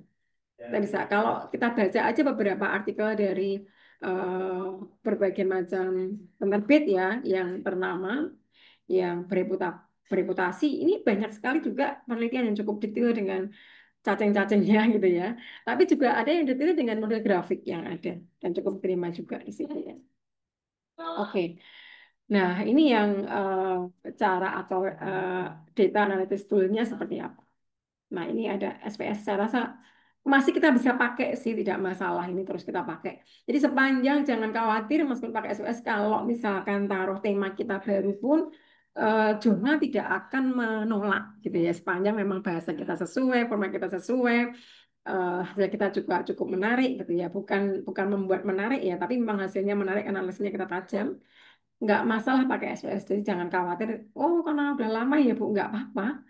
Yang penting adalah bagaimana kita memperbarui paradigma dan tema yang akan kita angkat di situ. Atau yang udah kita juga lakukan ya, biasanya dengan data primer pakai Smart BLS, pakai SAM, atau pakai AMOS ya yang lebih kompleks problemnya, atau pakai Jamovi, ini ya seperti SPS juga ya, cuma modelnya berbeda. Atau pakai Open Statistic ya, ini yang menggunakan General Statistics of Windows ya yang mana ini juga link tuh ini saya apa ya tidak pakai tapi saya diminta berkontribusi terhadap bukunya Swinger. Nah, saya nggak tahu tekniknya mereka lakukan seperti apa, tapi mereka pakai teknik seperti ini. Jadi saya suruh mengikuti format yang udah mereka rancang, saya kirim. Jadi saya dengan mahasiswa S2, waktu itu karena mengikuti conference Index Scopus, kemudian ditawari untuk mau nggak bukan di proceeding, tetapi ditawarkan ke booksnya Springer ini. Ya, kami ngikutin pola yang mereka lakukan. Nah, itu contoh yang OpenStat tadi ya. Kemudian juga ada pakai sofa, ini juga pakai statistik yang kita pakai ya, atau pakai Evius, ini juga udah lama ada tapi lebih baru daripada SPSS. Ini juga bisa menggunakan pola regresi sebenarnya ya, tapi memang pakainya Evius yang ada. Atau yang baru juga sekarang yang banyak dipakai oleh teman-teman dari ISP adalah yang menggunakan Stata ini. Memang biasanya pakai apa namanya metode dari ekonometrik ya, data ekonometrik yang sangat detail, yang modelnya prediktif gitu ya. Itu menggunakan Stata ini yang sekarang lagi in ya, ramai digunakan di situ. Oke, saya rasa udah cukup panjang lebar saya sampaikan ya. Semoga tidak melebihi waktu yang diberikan oleh panitia. Terima kasih. Baik, terima kasih Profesor Teresia. pemaparannya sebetulnya sudah sangat detail, kemudian sudah mencakup semuanya ini, Prof. Saya juga jadi apa namanya terbuka lagi nih cakrawalanya untuk menulis penelitian gitu ya, Prof ya. Nah, mungkin kalau saya ingin tanyakan itu, Prof, terkait dengan bagaimana cara kita membangun sebuah konsep itu, apakah kita harus menemukan fenomenanya terlebih dahulu atau kita harus menemukan teorinya, Prof? Gimana, Prof? Pertama tentunya fenomena dulu ya, fenomena yang kita akan teliti itu apa dan seluas apa gitu ya. Jadi memang sangat tergantung pada temuan awal itu apa yang mau kita kaji. Contoh yang saya lakukan sekarang, nah ya ini hari ini mau saya finalisasi ya terkait dengan penelitian UNESCO itu kita melihat dulu apa yang ditawarkan dulu dari pemberi dana ya. Karena ceritanya tentang climate change, nah itu kan udah fenomena yang akan kita pakai. Kemudian saya berpikir, karena tentu saya akuntansinya apa yang saya gunakan. Kebetulan kan saya juga ikut sertifikasi BRI, jadi kemudian oke, ini ada bagian dari SR yang kita bisa gunakan itu. Nah, dengan tahu tema, tahu fenomena yang diminta, kita jadi bisa berpikir tentang accounting yang cocok itu apa, kemudian yang bisa masuk ke sana. Nah, ketemulah, oke, saya akan mengkaji terkait dengan bagaimana bisa menyajikan laporan tentang climate change tersebut gitu. Maka itu adalah dari fenomena yang kita temukan, kemudian kita mencari dasarnya apa yang mau kita lakukan, apakah kuan atau kual gitu ya. Kemudian saya memadukan ya antara mixnya itu hanya tentang komunikasi juga, bagaimana kita mengangkat perbedaan komunikasi yang ada di lapangan, ya bisa pengambil keputusan juga menjadi salah gitu ya. Nah, saya kembangkan itu. Bagaimana informasi saya peroleh, saya sebagai bagaimana bisa membuat informasi dari data yang ada, kemudian bagaimana teman-teman dari komunikasi mencoba untuk mendengungkan itu. Nah, begitu ketemu fenomena, kita baru merancang metodenya. Dan kemudian bagaimana cara membuat solusi masalah itu. Begitu mungkin, Bu Vero. Baik, berarti kita harus temukan fenomena dulu, baru dikaitkan dengan teori ya, Prof Iya, ya. Karena saya juga lihat terkadang di beberapa hasil riset itu tidak ada teori justru, Prof. Dia langsung mengembangkan hipotesisnya gitu. Baik, Prof. Mungkin di sini sudah ada beberapa pertanyaan. Yang pertama dari Bapak John Tobing di Padang, John Toding Padang di Universitas Cendrawasih. Selamat pagi, izin bertanya terkait hasil penelitian kuantitatif dengan melihat analisis perbandingan. Itu seperti apa, Prof? baik. Ini Pak John Toding juga ini, Ya, apakah mau disampaikan Oh silahkan. ya, boleh. silakan. Ya, Silakan baik. Pak John. Ya, baik. Terima kasih Mbak Vera. Selamat pagi untuk kita semua. Mohon izin Prof. Tresya, saya bertanya terkait dengan apa namanya? Jadi penelitian saya itu tentang kuasi eksperimen pendekatannya, desainnya. Kuasi eksperimen, terus ada kelompok kontrol dan kelompok intervensi. Nah, di analisisnya untuk melihat efektivitas daripada intervensi yang diberikan pada kelompok intervensi itu sama-sama berpengaruh dengan kelompok kontrol. Nah, untuk interpretasinya itu kan saya kan dikaitkan dengan tujuan dan hipotesisnya itu kan saya ingin melihat perbedaan. Apakah ada perbedaan intervensi yang diberikan pada kelompok intervensi maupun pada kelompok kontrol. Tapi ternyata untuk preposnya itu terutama untuk kelompok kontrol itu sudah duluan tinggi mulai dari pre terus di posnya itu tinggi. Sementara kan kalau kelompok kelompok kontrol kan tidak dikenai perlakuan. Nah, kalau untuk kelompok intervensi karena dikenai perlakuan tetap ada juga peningkatan dari nilai apa skor pretest ke skor post-testnya. Nah, menurut Prof. Tresya, kalau misalnya seperti itu analisisnya hasilnya, apakah ada justifikasi lain untuk menginterpretasikan karena kan ini sudah tidak sesuai dengan hipotesis maupun tujuan penelitian terutama di tujuan khusus untuk melihat efektivitas model pada kedua kelompok setelah diberikan intervensi. Ya. Mohon petunjuk, Prof. Ya, memang kalau penelitian kuan biasanya kan menguji hipotesis ya Pak. Tetapi kekuatan kita di dalam menjelaskan itulah yang menjadi kekuatannya. Ketika biasanya nggak terbukti. Nah, kenapa nggak terbukti? Ketika Bapak tadi menemukan bahwa kalau dari sisi yang dikontrol itu akan ada perbedaan. Tapi kalau yang tidak kan tidak ada perbedaan karena memang tidak ada perilaku yang dilakukan di situ. Nah, Justru itulah yang kemudian dipakai untuk menjelaskan. Komparasinya dijelaskan dengan model Bapak bisa tambahan saja ketika itu pola yang sebelum dikatakan dengan setelah itu seperti apa, itu bisa dibuat analisis komparasinya. Sehingga toh hipotesis kita tidak terdukung, tetapi kekuatan kita dalam mengkomparasikan itu kenapa dukung. Disitulah kekuatan yang kita bangun dari penelitian kita. Gitu. Jadi memang sih sebenarnya orang sangat takut ya ketika hipotetesnya nggak terdukung ya. Itu hampir semua dari kita masih, saya pun juga kalau membimbing mengatakan bahwa harus ada dong. Gimana caranya mungkin cari datamu dulu deh, mungkin nggak benar.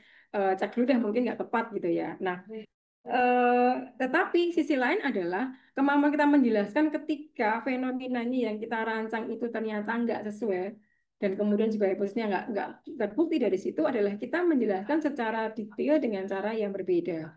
Misalkan Bapak tambahkan komparasinya data-data yang before and after tadi Bapak komparasikan, Bapak uji.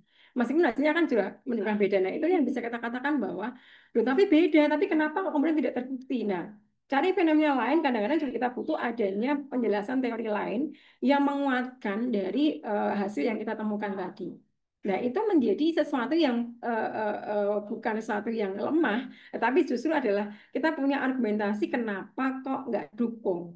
Ada kajian lain yang menguatkan teori kita yang kita pakai teori yang lain. Maka kadang-kadang kenapa kok kita sering menggunakan beberapa teori. Karena kadang-kadang teori ini ketika teori yang dibangun dari bahasa awal itu tidak mendukung, kita bisa pakai teori yang lainnya untuk, oh ternyata pendekatan ini adalah lebih cocok menggunakan teori ini karena bla bla bla bla bla seperti itu. Mungkin begitu Pak Doding, apakah menjawab ya? Baik, terima kasih Prof. Mohon izin Prof, untuk probing sedikit Prof terkait dengan yang Prof sampaikan untuk kajiannya itu. Kalau misalnya saya untuk bisa menjawab hipotesis tersebut, karena kan memang di skor akhirnya itu kan ternyata tidak ada perbedaan skor Ya. baik pre-post setelah diberikan intervensi pada kelompok intervensi maupun pada kelompok kontrol. Kalau misalnya saya turun lagi untuk kembali ke kelompok intervensi untuk mengkaji apakah mereka bagaimana perasaan mereka setelah diberikan perlakuan terkait dengan intervensi yang saya berikan, lalu itu saya apa namanya, itu merupakan studi kualitatif, saya kembangkan dalam bentuk konten analisis. Bisa nggak seperti itu Prof Bisa. untuk pembuatannya? Mungkin. Iya, sekarang kan banyak orang dimintanya ke model sinkron itu, Pak. Jadi model bagaimana merangkai mixed method ya, merangkai dari Iya. model kuan ke kual. Kami sering melakukan itu untuk anak-anak S2, Pak. Jadi ketika mereka kan kesulitan gitu, di awal saya sudah bilang ini, jaga-jaga ya. Untuk kemungkinan ada kuesioner wawancara nanti yang Anda tambahkan, karena nanti kalau untuk menguatkan datanya hasil kuannya itu agar bisa kuat penjelasannya menggunakan beberapa dasar dengan wawancara. Itu sering kami lakukan karena kadang-kadang kami melihatnya adalah tadi khawatirnya adalah ternyata nggak cukup indip. Karena kan puas kan pasti nggak bakalan indip ya. Tapi ada fenomena bahwa kenapa ya kok sampai seperti itu gitu. Nah itu ternyata tertangkap dengan model yang kita melakukan dengan kualitas. Sehingga kemudian mixed method dilakukan itu menjadi sesuatu yang keunggulan juga akhirnya. Begitu Pak Todung. Baik, terima kasih banyak Prof. Terima kasih Mbak Vera. Sama Pak Jonto Ding Padang dari Universitas Cendrawasih. Kemudian Prof, saya berikan izin untuk pertanyaan kedua yang akan dipertanyakan langsung oleh Ibu Indriani. Ibu Indriani, silakan dibuka mic-nya. Terima kasih Ibu Vera. Eh, Terima kasih atas kesempatannya. Mohon maaf Prof, saya baru join. Mungkin udah dijelaskan atau bagaimana. Yang ingin saya tanyakan adalah bagaimana sih cara kita bisa mengetahui bahwa jurnal internasional itu terindeks atau tidak? Ada tidak untuk aplikasinya untuk mendeteksi bahwa jurnal internasional itu terindeks atau tidak? Terus untuk yang kedua, mungkinkah Prof untuk penelitian UMKM itu bisa terbit di jurnal Scopus? Terima kasih Prof. Ya, baik. Aku jawab ya, Bu Vera. Ya. Oke, Bu Indrayani ya. Yang pertama adalah kita kalau terindeks itu eh, artinya adalah Scopus gitu ya, atau indeks yang lainnya ya. Kalau saya biasanya melihatnya di SCR. Saya bandingkan dengan yang scopus.com. Jadi selalu mencarinya adalah ketika saya kan kami ditawarin beberapa jurnal masuk ke email saya ya. Nah, untuk menguji apakah ini benar apa tidak, saya akan buka dulu di SCR, saya cari dulu di situ, betul nggak dia terindeks. Gitu. Nah, ada yang masuk di SCR terindeks, maksudnya, tapi di Scopus sudah enggak. Nah, makanya saya akan cek ke Scopusnya. Nah, kalau yang biasa yang mungkin ada pola yang hanya terindeks saja kita nggak. Nah, kita cari aja ke Google Scholar. Itu kita bisa udah menemukan sebenarnya kita untuk menemukan ini prioritasnya atau tidak gitu ya. Kalau dalam negeri yang kita pakainya adalah Sinta. Kalau kita cari Sinta ini dia di mana? Nah, ada yang turun kan. Kadang-kadang kita tuh awal saya pernah publis dengan mahasiswa ya, publis ke Sinta 3 gitu. Berikutnya saya kan carinya yang 3 lagi. Ternyata saya cek dulu ya, cek dulu di Sinta, apakah dia masih ke Sinta 3 atau sudah berubah ke Sinta 2 atau bahkan turun. Nah, beberapa turun. Nah, itu kita bisa temukan kalau sudah pakainya Sinta. Tarik di Sinta sudah ketemu dia progresnya seperti apa, eh, bergeraknya dari misalkan Sinta 6, 5, 4 dan tambah di situ. Nah, tadi untuk yang terindeks internasional itu kita bisa lihat dari yang apa namanya SCR ini juga udah ada gerakan sih ya. Jadi kadang juga emang valid juga gerakan itu adalah discontinue. Kemudian juga kapan dia mulai Q3, Q4, Q2, Q1 ada progresnya di situ. Jadi kalau di situ dan kita bandingkan dengan Scopus yang masih ada, kita sangat yakin. Nah, seringkali kalau yang kebetulan waktu dulu saya mengurus profesor ya, saya harus yakin bahwa data yang saya punya ini aman karena kan sekian tahun takutnya adalah memang publish nggak masalah tuh ya boleh dinaikkan, tapi saya khawatir juga. Tetap saya cari aja ya kalau itu nanti masuk di predator ya saya akan buang nggak pakai. Itu saya akan masuk ke JBVL juga. Di Dikti ada laman Dikti ada kok. Saya masuk ke situ, kemudian saya sampai search, ketemulah JBVL. Di situ akan muncul loh, oh terdata bahwa ini di blacklist oleh Dikti. Nah, kalau udah seperti itu ya sudah kita kalau saya pengalaman nggak mau pakai itu. Takutnya malah ada masa di belakang gitu ya. Jadi itu kehati-hatian kita perlu kita lakukan. Pertanyaan yang bagus Bu, karena kita harus di awal harus mulai care dulu bahwa kita ngirim itu ya udah usaha keras jangan sampai kemudian kita dapat datanya yang predator. Semoga menjawab Bu Indrayani ya. Ya, Prof. Yang satunya lagi, Prof, terkait itu penelitian UMKM, kira-kira bisa tembus nggak, Prof, ya? Gimana Bu Vera? Pertanyaan yang keduanya itu, Prof, apakah mungkin topik seputar Oh iya. UMKM itu untuk terbit di jurnal-jurnal Scopus, Prof? Sangat mungkin bukan pengalaman saya yang tadi saya ceritakan tadi bahwa saya menggunakan UKM Lasem Batik. Kemudian temanya adalah memang waktu itu lagi ramenya yaitu metaverse. Ya, itu kemudian saya juga simpel ya, hanya readiness loh, kesiapan UKM Batik Lasem metaverse. Jadi melakukan penjualan dengan metaverse. Sesimpel itu. Karena temanya cukup ramai pada waktu itu, maka kemudian diterima. Jadi tidak masalah sih kalau kita menggunakan UKM pasti akan bisa selama apa pola kita, analisis kita cukup tajam, kemudian juga eh, format kita sesuai akan diterima juga di jurnal bereputasi. Begitu mungkin, Bu Vera. Bagaimana Bu Indriani? Mudah-mudahan Baik, terjawab ya ini. ya, terima kasih banyak. Iya, baik sama-sama Bu Indri. Untuk yang apa peserta yang masih ingin bertanya secara langsung, saya persilahkan dengan cara raise hand terlebih dahulu. Baik, di sini Ibu Prof. Teresia, ada satu pertanyaan dari Ibu Feriza. Izin bertanya, bagaimana cara Prof mengumpulkan data menggunakan kuesioner secara beretika? Mohon arahannya. Bagaimana, Prof? Yang pertama tentunya adalah kita harus memberikan pengantar dulu dalam kuesioner kita. Dan kemudian cara kita menyebarkan kuesionernya. Kalau kita menyebarkannya adalah kita datang ke dalam satu forum yang besar, ya kita harus menyampaikan permintaan dulu, mengantarkan dulu dan sebagainya. Kemudian kalau kita menyebarkan kuesioner kita via Google Form misalkan, kemudian atau via yang tadi SurveyMonkey tadi, nah di dalam kues kita sebutkan keinginan kita untuk mencari data, ada kalimat-kalimat yang kita cantumkan di dalam kuesioner kita tersebut tentang eh, rasa memohon untuk mengisi dengan baik, kemudian juga sampaikan bahwa akan kami olah, akan kami sampaikan. Jadi apa ya, cara kalimat yang kita sampaikan di dalam kuesioner ini harus kita ramu, yang menunjukkan bahwa kita itu minta izin untuk nanti kita pakai untuk publikasi. Kita akan, kalau misalkan taruh kerahasiaan yang kita lakukan itu pakai XYZ dan sebagainya. Nah, itu kita sampaikan di awal sehingga apa ya, orang membaca kuas kita itu jadi kayak merasa tertarik untuk wah ini kok ya bahasanya kok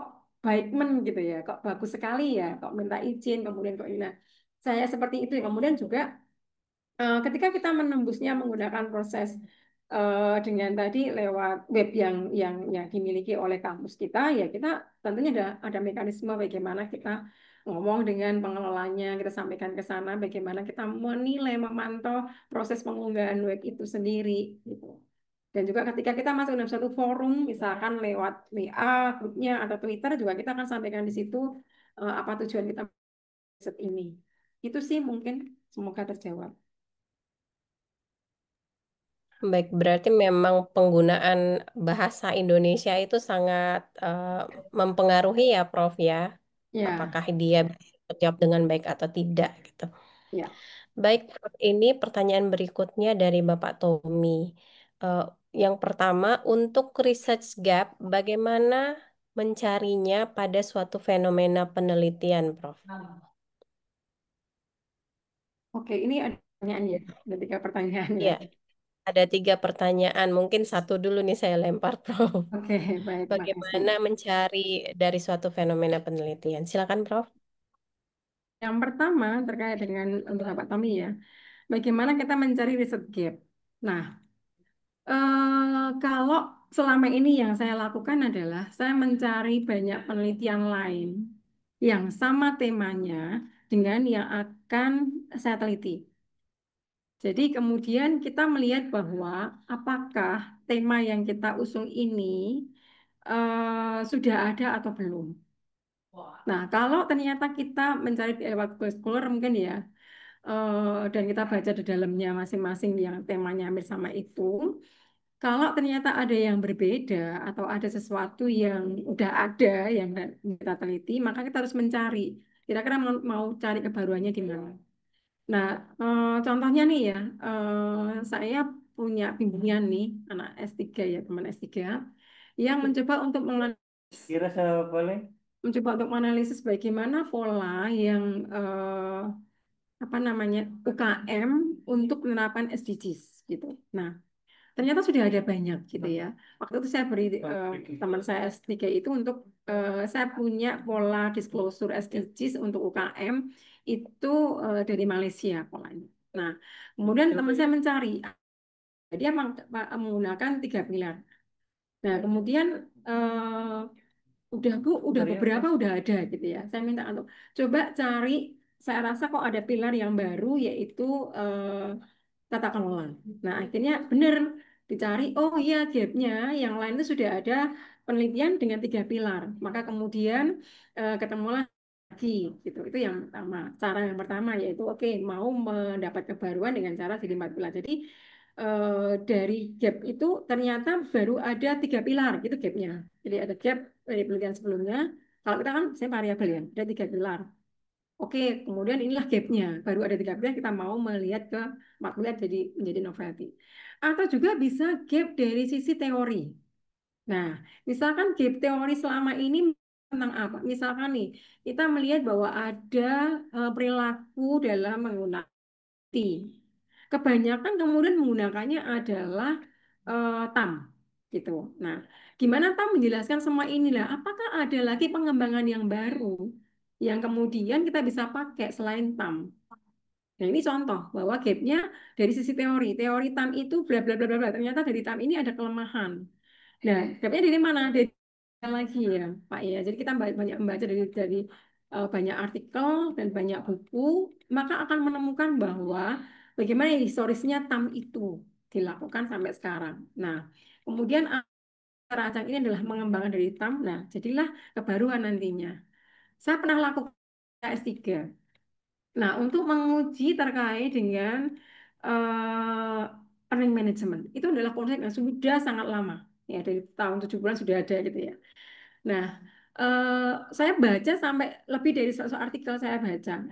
Kemudian menemukan bahwa ada beberapa model dari earning management, semula ada muncullah tahun tahun 2000-an itu ada nah, sudah mulai ada pergeseran di situ. Nah, saya cari apakah ada lagi metode lainnya yang bisa kita pakai. Nah, ternyata ada shifting dari apa namanya?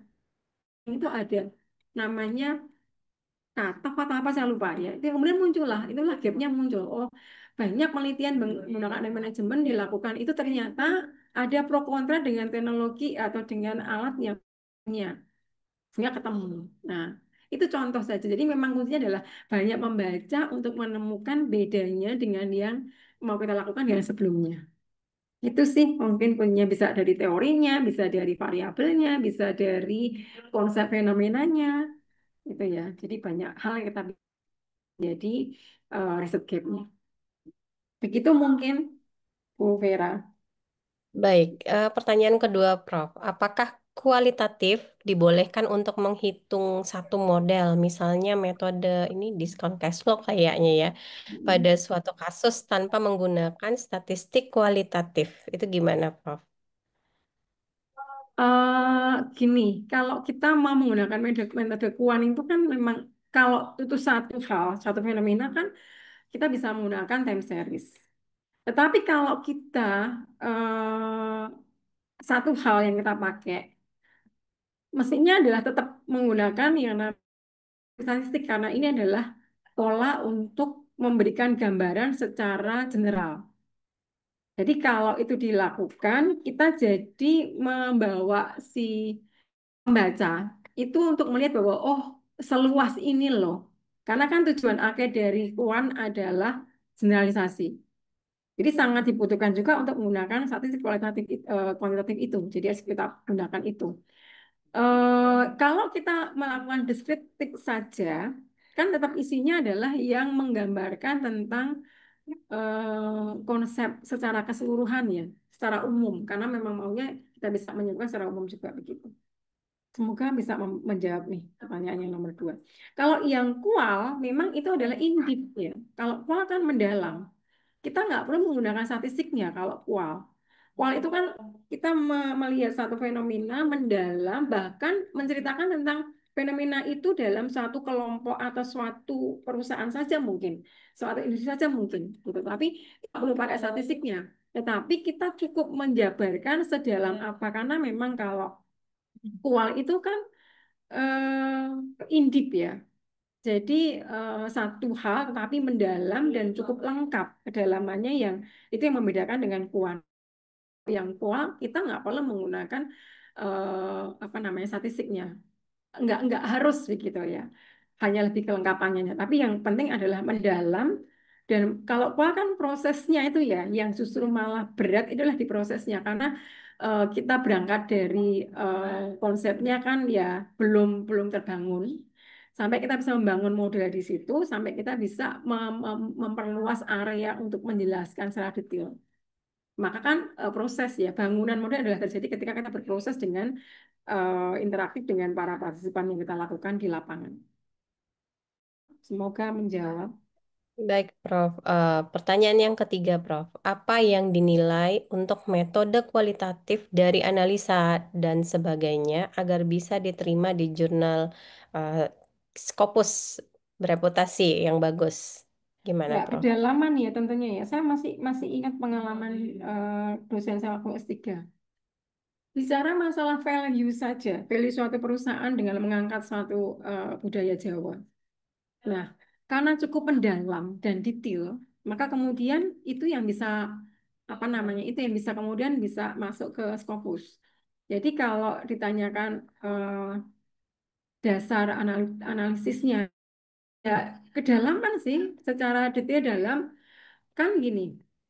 Kual itu kan kita kadang-kadang harus melakukan reduksi data. Saat mereduksi data itu kita tidak bisa hanya reduksi tok kita hilangkan, tapi kadang-kadang yang kontra itu kita bisa perdalam lagi untuk mengetahui kenapa kontra, kenapa beda pola dari yang lainnya yang sama. Misalkan kita punya 5 partisipan gitu ya, empat sama, hampir sama lah kita bisa menemukan, mengcoding dan ketemulah simpulannya. Tetapi ada satu yang berbeda banget. Nah, kita bisa perdalami kenapa dia beda. Bahkan inilah yang menjadi kekayaannya kemudian. Jadi memang kalau sangat mendalam dan kemudian kita bisa menjelaskan analoginya atau menjelaskan polanya, itu akan menjadi sangat sangat menarik beda dengan yang lainnya. Gitu sih mungkin tanggapan saya. Terima kasih. Baik, Prof.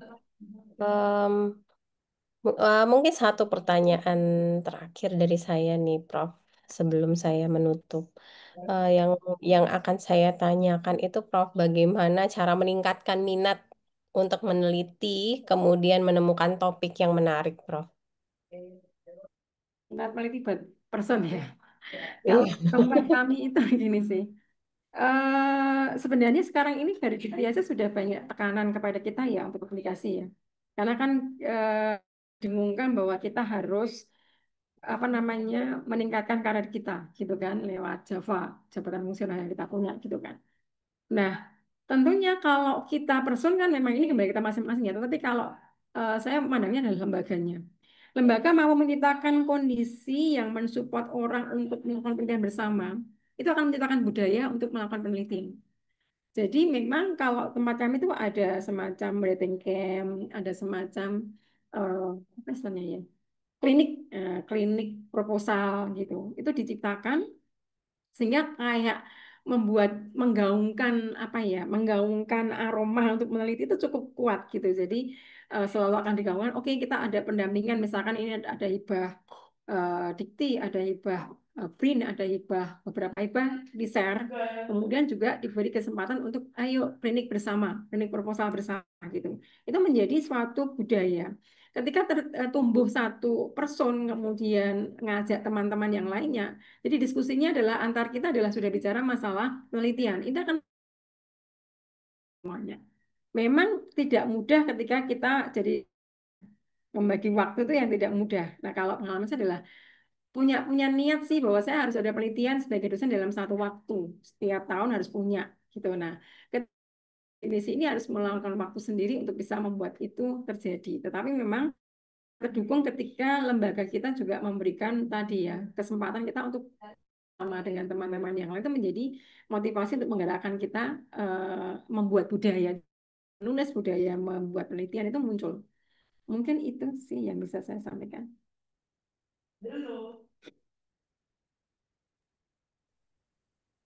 Baik, Prof. Ini sepertinya masih ada pertanyaan dari Bapak Tommy Bermana. Apakah memungkinkan untuk kolaborasi penelitian dengan Bu Teresia? Kalau boleh, mungkin bisa dihubungi mana ya, Bu?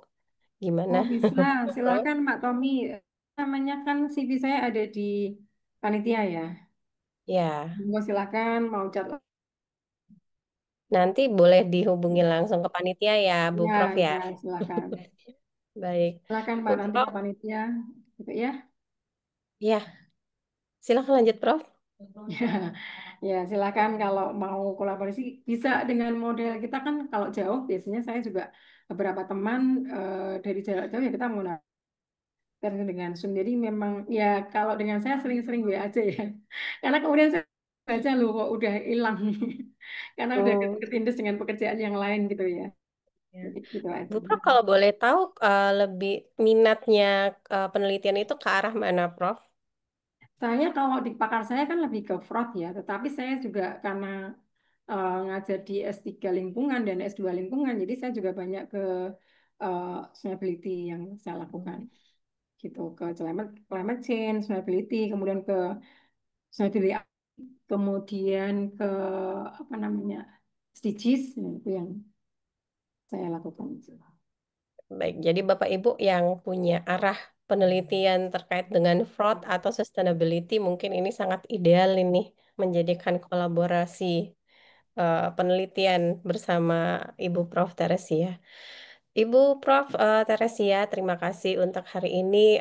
Insight-nya sangat luar biasa. Saya pun menjadi semakin termotivasi ini, Prof. Kebetulan saya juga salah satu yang punya ketertarikan di bidang sustainability dan mungkin jangan kaget kalau nanti saya akan coba kontak ke Ibu Prof. Teresia. Baik, baik. Nah, baik, sebelum saya tutup materi hari ini, saya ucapkan terima kasih terlebih dahulu kepada Ibu Teresia atas pemaparan yang telah diberikan kepada kita serta jawaban-jawaban atas semua pertanyaan untuk pertanyaan-pertanyaan yang sudah ada pada hari ini. Baik, untuk materi desain penelitian kuantitatif terkini, strategi modern dalam membangun riset yang valid dan relevan yang telah dijabarkan oleh Ibu Prof. Teresia tadi, mungkin ada satu yang bisa saya tarik kesimpulan besarnya bahwa sebetulnya riset terkait kuantitatif ini sangat besar skalanya. Jadi masih memberikan kita banyak celah untuk menemukan sebuah keterbaruan, memberikan kontribusi tidak hanya untuk peneliti tapi juga untuk stakeholder yang menggunakan hasil penelitian kita. Sehingga yang penting yang harus kita lakukan adalah mungkin harus membaca lebih banyak hasil-hasil riset hasil-hasil riset yang telah ada karena itu nantinya akan memberikan ide kepada kita untuk mencari celah atau sisi lain yang bisa kita perhatikan. Terima kasih sekali lagi kepada Ibu Profesor Teresia Dwi Hastuti atas waktunya. Kemudian saya juga undur diri. Terima kasih atas perhatian Bapak Ibu semua. Assalamualaikum warahmatullahi wabarakatuh. Saya kembalikan ke MC. Ya. Terima kasih untuk Ibu Dr. Vera Oktari SEMAK AK CE. Terus kemudian terima kasih yang tak terhingga untuk Profesor Dr. Teresia Dwi Astuti SEMSI AKT CE CPA CGII. Kemudian terima kasih kami sampaikan kepada seluruh peserta webinar Desain Penelitian Kuantitatif Terkini Strategi Modern dalam Membangun Riset yang Valid dan Relevan. Saya Mas Turoh undur diri. Sebelumnya kita tutup acara ini dengan membaca lafaz hamdalah. Alhamdulillahirrabbilalamin. Saya sebagai pembawa acara mohon maaf apabila ada salah kata atau penyebutan gelar dan sebagainya. Kepada Allah saya mohon ampun. Saya akhiri. Wassalamualaikum warahmatullahi wabarakatuh. Warahmatullahi wabarakatuh. Terima Warahmatullahi kasih. wabarakatuh. Terima kasih, Prof. Sama-sama. Terima kasih, Ya, Prof. saya izin ya karena ada materi lagi berikutnya ya. Oke, Prof. Ya, terima kasih, Prof. Ya.